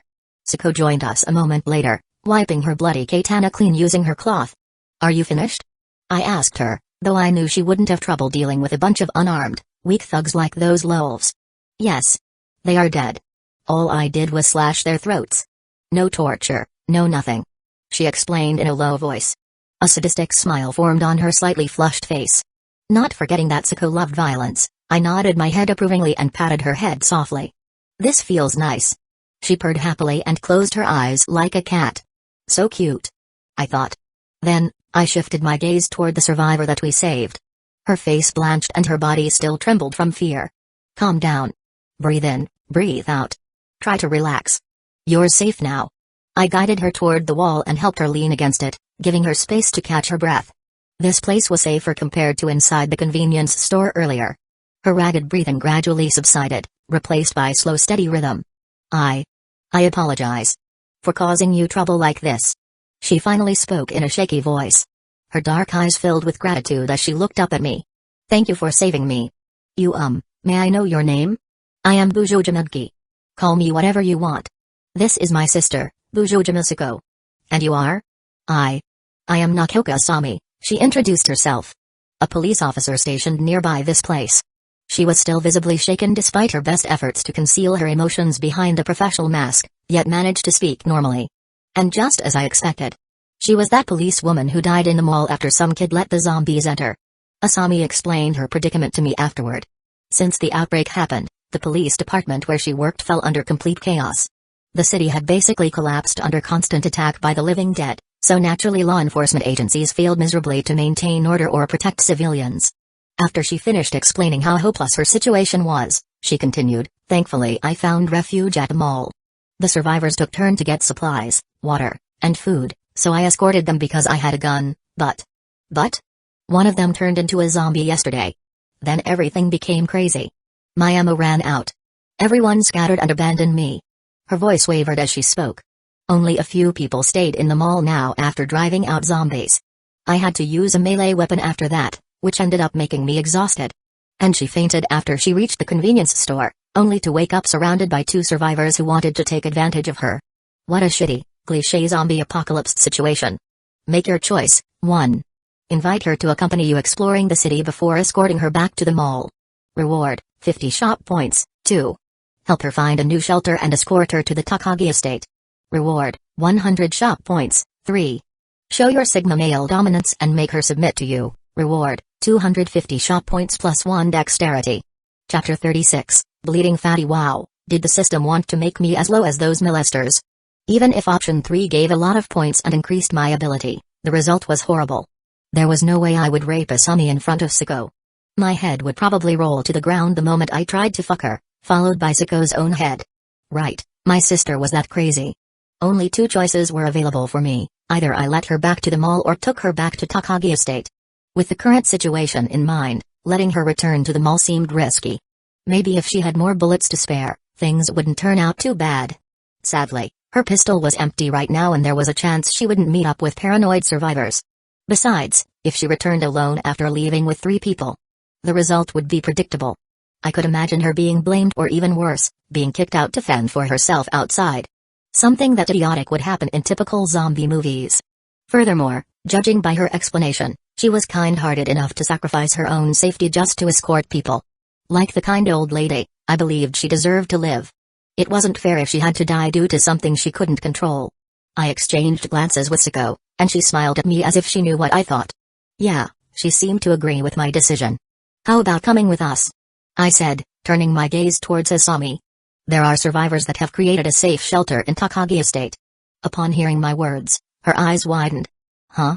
was all she managed to reply for several seconds. "Is that true?" "Of course. That's where we came from after all. We plan to return after taking some items with us. If you can help us gather them, we would greatly appreciate it." Siko added kindly. Though Siko's smile could be viewed as beautiful, the truth was darker. My beloved sister probably intended to recruit another loyal guard dog for the future. In case something went awry, we could use their help to support us. That was how Shido in the original was able to get away with most of his atrocities despite being a scumbag. After thinking for a moment, Asami accepted our proposal. While she seemed hesitant, her resolve quickly hardened once she realized what awaited her should she refuse. Ding. You have received 100 shop points. With this, I had more than 1,000 shop points. I wanted to get that zombie serum, so I only needed 4,000 more. It sounds like a long way before I can buy it. I laughed wryly. Asami then offered to join us in searching for supplies and items needed. She said it was the least she could do considering the circumstances. In the end, we managed to gather some speakers and wires to use them. I also collected some fireworks and matches to use later, together with other necessities from the convenience store. Luckily there weren't many zombies here since most of them went to the mall where there were crowds. We only encountered a couple during our search and dealt with them easily. With hands full of items, we returned to Takagi estate before evening arrived. She is Nakoka Asami. I saved her when she was attacked by 3 heartless men, I said, purposely avoiding certain parts of the story. Because the guard already knew me and was indebted when I saved him from the factory, he believed in my story. He welcomed her in without asking questions or showing suspicion. As expected from Busujima. To think you would save and bring back a survivor after an outing. The guard commented upon learning about it. There is an empty tent left by someone else. You can use it. Thank you. Entering the estate, we didn't immediately go to the empty tent but to the infirmary tent first. Asami had injuries and she needed treatment immediately. Surprisingly, the infirmary tent was full of people. It was very packed with people being treated by doctors and nurses. Some moaned in pain while others sobbed quietly. "It will be okay. Take a deep breath." Among them, Miss Shizuka tended to a child tenderly. She gave a cup of water mixed with painkillers to a crying boy whose arm had been injured and wrapped tightly by bandage. I am scared." The boy clung to the warm smile shown by the kind teacher and refused to release his grip from her lab coat. His teary eyes filled with fear and sorrow as he continued crying non-stop until he fell asleep due to exhaustion. Watching that scene, I couldn't help but smile. Many patients seemed to be grateful to Miss Shizuka. Not just for healing their wounds or illnesses, but also comforting them in times of distress. Some women cried and embraced the angel of mercy. When she walked around to check every patient's condition, people greeted and thanked her for her kindness. Such simple actions brought happiness to everyone involved. Yeah, she is amazing. Unconsciously, I clenched my fists and resolved to protect this gentle woman from harm. "Miss Shizuka." I called out to her. "May we ask you to treat our friend? She is wounded quite heavily." She gasped in surprise upon hearing my request but recovered quickly. "Ah. Sure. Please show her to me," she said, smiling brightly and beckoning us over. I signaled Asami to follow the nurse. Siko and I remained standing near the entrance since we didn't want to disturb her work. Somehow my sister looked restless. Her gaze lingered in the sky and her feet tapped anxiously. Noticing her strange behavior, I nudged her with my elbow gently. "What is it? Are you not feeling well?" I asked worriedly, placing a hand on top of hers. "And nothing. Don't worry, brother. I am fine. Perfectly fine." She laughed nervously before averting her eyes away from mine. Strange, was this truly Siko? She acted differently compared to usual. Well, whatever bothered her, hopefully it wasn't anything too serious. Otherwise, I would personally see to it that whoever responsible paid dearly for upsetting my sister. I decided to help stand guard while waiting for Asami's treatment to end. The guard around the gate looked lonely anyway, so it was good to help. Before long, we became pretty friendly. He introduced himself as Nakamura Yashido, the owner of a butcher shop nearby. "Well, actually it was my father's. I only inherited it," he revealed. "So I really know nothing about managing a company." He mentioned that he hated his job and preferred doing outdoor activities like hiking, camping, etc., instead of staying cooped inside the building all day. It made sense why he felt better as a guard. His physical build and demeanor were fit for frontline jobs, not as a businessman. His muscles ripped through his clothes. After chatting for a while, the sun slowly began to set. It was then I suddenly had a bad feeling. Takashi and his group haven't returned yet. I kept silent and observed patiently for a few minutes, hoping desperately that my assumption would prove false. However, none appeared after the sky darkened completely. Did they encounter something? Or perhaps, just as I thought of the worst-case scenario, I saw a familiar silhouette approaching us slowly. The fatigue must have drained all energy from him, but he kept walking toward our direction.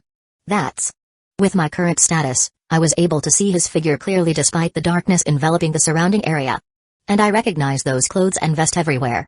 "Nakamura, I will go and check. Please guard here alone." "Hey, wait," I jumped down the wall, ignoring the call, and headed toward the lone figure. From afar, I already identified him. He was Kata. His body was riddled with wounds, but none of them looked like bite or scratch marks from zombies. Instead, his shirt was stained by blood coming from a slash or bruise. I hurried my steps and stopped in front of him. "Hey, what happened?" I asked. Senior Dki. He stuttered between his teeth. Even though he seemed to struggle immensely speaking, I caught every word that escaped his mouth. "WWE. We got ambushed. Those fucking bastards." And then he passed out in my embrace. I had no time to even think about it and took the fatty back to the base.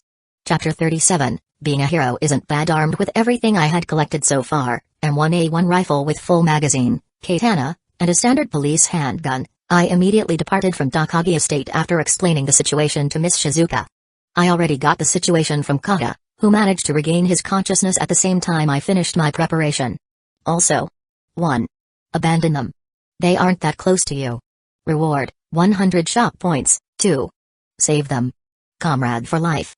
Reward, 500 shop points plus 1 all stats. There were only 2 choices this time, which sounded reasonable. However, I already knew how my system's choices worked. The higher the reward, the higher the risk that I would have to take. The fact it offered me 500 shop points just for saving the protagonist and the others sounded strange. The last time I took the 500 shop points choice, I had to save Don Takagi and his comrades from a horde of zombies alone. which means saving Takashi and the other two girls would yield the same or higher level of danger. Naturally, I considered the danger to be higher because I didn't have to save them alone. Brother, focus. Worrying won't change anything. Tsuko whispered from behind me, as if knowing my worries. Yes. She was accompanying me to save Takashi, Saya, and the betray. After Miss Shizuka reported to Don Takagi, I doubt that man wouldn't send anyone for us. His relationship with his daughter had just mended. There was no way he wouldn't move heaven and earth for the sake of finding her. But I didn't want to bet everything on Don Takagi's cavalry and waste time waiting, so I decided to act first. The place that Kata told us about was, surprisingly, the mall we decided not to visit this noon. Based on the fatty's words, the survivor welcomed them at first and attacked them later, catching them off guard.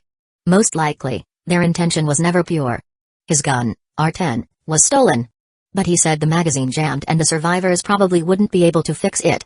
Still, that didn't mean we could relax. They had a police officer with them, meaning they had a loaded handgun. Sai and the others are locking themselves safely on the top floor right now. However, I doubt they can hold on any longer against 50 or more people in the shelter. It was a time attack. I must act fast and stealthily. I can see the mall. After running at Siko's full speed for 15 minutes, we managed to reach the mall. I wanted to get faster, but my current stats already put me above human, or even exceptional human standard. Thus, there was no way to get much faster without leaving Siko. Drink some water first. The lights are on, so people there still have electricity. I said, giving her bottled water. Mall usually had a different power supply. Even when the rest of the city suffered from blackout, large buildings like malls and hospitals usually could survive a little bit more. But in this world, who knew how long before everything broke down? We watched as bright lamps illuminated some areas of the buildings. I looked at my flip phone, which I took back, and closed it again. No signal, as expected. I am ready. Siko wiped her lips after gulping all of the water greedily. Approaching them with a friendly intention wasn't possible with the gun that I brought. We sneaked close to the mall, near their barricade, and I noticed someone stood guard on top. He held a sharpened metal pole in his hand. Fortunately, he didn't see anything. I opened my system shop and bought 2 smoke grenades for 40 shop points. Just like usual, I pretended that I pulled it out from my vest. Get ready. Once I throw this, we will jump over the barricade and head inside the mall. Siko nodded. Ting ting ting. Swoosh. With a loud sound, gray smoke spewed out of the smoke grenades I threw and covered the view. What is that thing? Where did it come from? Fuck, my eyes. After some confusion among the guards, we jumped through the barricade and entered the building. The smoke spread far and fast enough to cover our infiltration, so no one could notice us. Where did you get such a thing, brother? Rika's inventory. I answered Siko as we ran. Fortunately, we were able to locate the staircase leading upstairs without encountering resistance along the way. Just in case, however, I checked every corner carefully before proceeding forward. Our journey continued quietly until we reached the 4th floor of this complex structure. Upon arrival, we discovered an open door leading into what appeared to be a staff office. The door of this office was closed shut even though I heard some noise inside. Hey, why are they suddenly shouting loudly like that? I don't know. We can't see anything from here. Hey, idiot. Don't try to use this chance to get closer to Takashi, you stupid. Now is not the time to fight, Takagi. And Ray, we're in danger, so can you step away? Okay. 3 voices echoed through the air, carrying clear distinction amongst each person speaking respectively. Those voices sounded somewhat similar to Saya, Ray, and Takashi's. And they were fighting each other at this crucial moment? This anime's protagonist group is such a mess. I sighed inwardly. I nodded at Siko after confirming their identity. We approached the door and called out to them. Takagi, are you inside? Siko's voice was more distinct than mine. Plus, they definitely heard our footsteps earlier. Immediately, the noises died down. 3 pairs of feet stepped towards the door and waited anxiously beyond its threshold. As Senior Busujima? A girl's voice rang out hesitantly, sounding vaguely similar to Ray. Hearing that, Siko clicked her tongue. Right, Ray was supposed to be the same year as us. And for unknown reason, my sister didn't like being called senior by her. It's never clear why even in the series, but that's not important. We're here for your rescue. I added while keeping an eye on our surroundings. Oh my god. Really? This time it was Saya, undoubtedly. Yes. My answer came swiftly and firmly. I'd like to explain why, but we have no time. I think the people outside will realize there is an intruder soon. We have to leave. Yeah, but we accidentally locked ourselves in. The door is broken and won't budge at all. Takashi explained hurriedly. How the heck, I rubbed my temple hearing that. Whatever. Stand aside, I'll break it open. I counted to 3 internally and kicked the door with all my strength. It creaked loudly under force. However, it didn't break yet. Hey, stupid. Wait a little bit. We haven't moved from the door yet. Saya's panicked voice could be heard. Ignoring that, I counted loudly this time. 1. Bam. Once again, I kicked the door. Though it didn't open, the room behind it became noisy, followed by soft cursing coming out of it. TSK. Don't TSK at me. Damn it. We haven't moved yet, stupid. 2.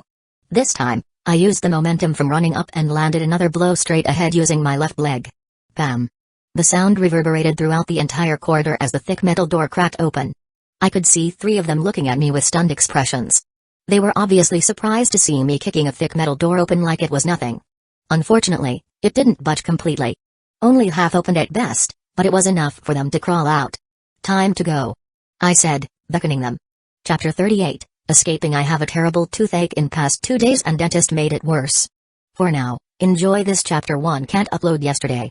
There will be 2 more tonight. Wait, how are we going to get out of here? The pink-haired girl asked. She looked ragged, tired, and dirty. But that was understandable considering the situation they were in right now. The emergency stairs lead directly to the exit door in this mall. If we move fast, they won't catch us. But stop complaining and follow me. Also, we might have to beat and kill people, so prepare yourself. Her face turned pale, but she stayed quiet after I glared at her. Takashi nodded slightly before following me with Rei, along with Sako who guarded our rear. The security office we were located within was positioned conveniently next to one side of the building, therefore, reaching the emergency stairs located opposite side should prove simple enough. Problem was, our enemy numbered around 50 people, according to our observation. Even though they wouldn't expect that the door could be destroyed, they had surrounded this whole place. Our best shot was to move quickly and kill people who spotted us, starting from the top. To be honest, with only 5 of us against 50, this strategy wasn't guaranteed to succeed. Our opponents were adults with crude weapons. Not all would join the fight to capture us, so maybe it wasn't too bad. Maybe. When we reached the end of the hallways, we met the emergency staircase, but unfortunately. Hey! Someone stood before us. 2 people. One of them wore casual clothes while another was in a police uniform. Seeing us, the police pulled his handgun and pointed it at us. He didn't waste any time and shoot at us. My eyes widened in surprise. I quickly unsheathed my sword and swung it according to my instinct. I had no time to think and simply relied on the sword skill that the system granted me. Clang. Spark flew off as the bullet ricocheted off my sword and deflected away. The shock wave from the impact rattled through my arm, numbing my fingers slightly. Damn. I gasped mentally, clutching the handle of my katana tighter. The gun wielder was visibly taken aback seeing his shot failed and tried to shoot at us again. He was too late. Chai-ying. Siko threw her sword at the police officer, stabbing him squarely at the heart. His hand holding the gun trembled before falling limply to the ground. A fresh stream of red fluid gushed forth from the wound, painting his pristine white shirt crimson. Everyone stared at him, frozen in shock and awe. Meanwhile, Siko rushed forward, retrieved her blade, and decapitated the other man beside the policeman. Blood rained upon the smiling beauty, splattering her cheeks and chest. Let's go. I called out to the frozen Rei and Saya. Or are you stupid enough to stop? Takashi fared better but was still affected by how gruesome and sudden the scene was. Why yeah. Don't be kidding me. I am not stupid enough to stop like this, stupid. Saya retorted. As we walked down the emergency stairs, we kept looking out for potential ambushes or attackers hiding nearby. Our movement progressed swiftly thanks largely due partly because no enemies dared show their faces yet. They hadn't anticipated our presence yet, after all. Another flight of stairs separated us from our destination, however, at this juncture, things took an unexpected turn once more when I noticed something. They are here. We were currently on the 2nd floor, leading to the 1st. However, loud footsteps from below indicated the arrival of our pursuers. They noticed that we were going to use emergency stairs and chased after us. Judging by the loudness of their steps, their number wasn't small. It should be more than 10. Their intention became pretty apparent. Their leader probably suspected our purpose behind invading this mall and ordered everyone to attack us. Run this way. I led everyone into the mall. Ha. Ha. Rei panted heavily behind me, exhausted. Saya also panted and her legs trembled badly, almost tripping on each step she descended. Senior, I think we need to rest. Takashi said. Even he panted in exhaustion after all the running. Running away like this wasn't possible with these two slowing us down.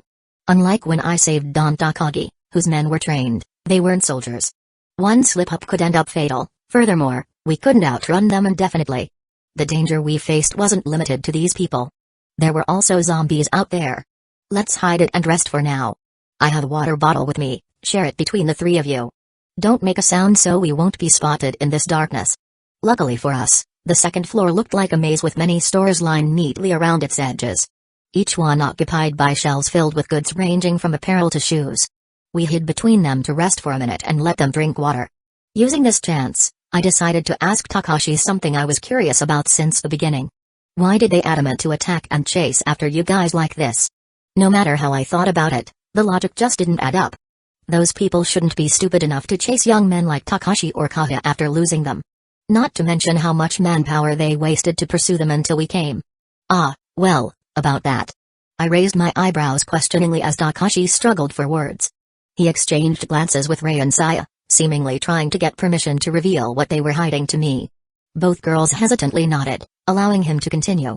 Taking a deep breath, the dark brown-haired teen started to recount everything leading up until this point. According to his story, when he came here earlier today along with Kata, Saya, and Rei, the survivor welcomed him warmly and even offered food and drinks without asking anything back. Naturally suspicious, he questioned their intentions secretly, suspecting some ulterior motive. But he couldn't confirm anything since their attitude was indeed sincere and friendly. Then, someone approached the four and said that if they needed shelter, they would happily provide space for them free of charge. Surprised but wary, he nevertheless agreed reluctantly upon seeing nothing suspicious whatsoever in regards to their offer. Afterwards, he followed them further inside the mall. There they met a police officer.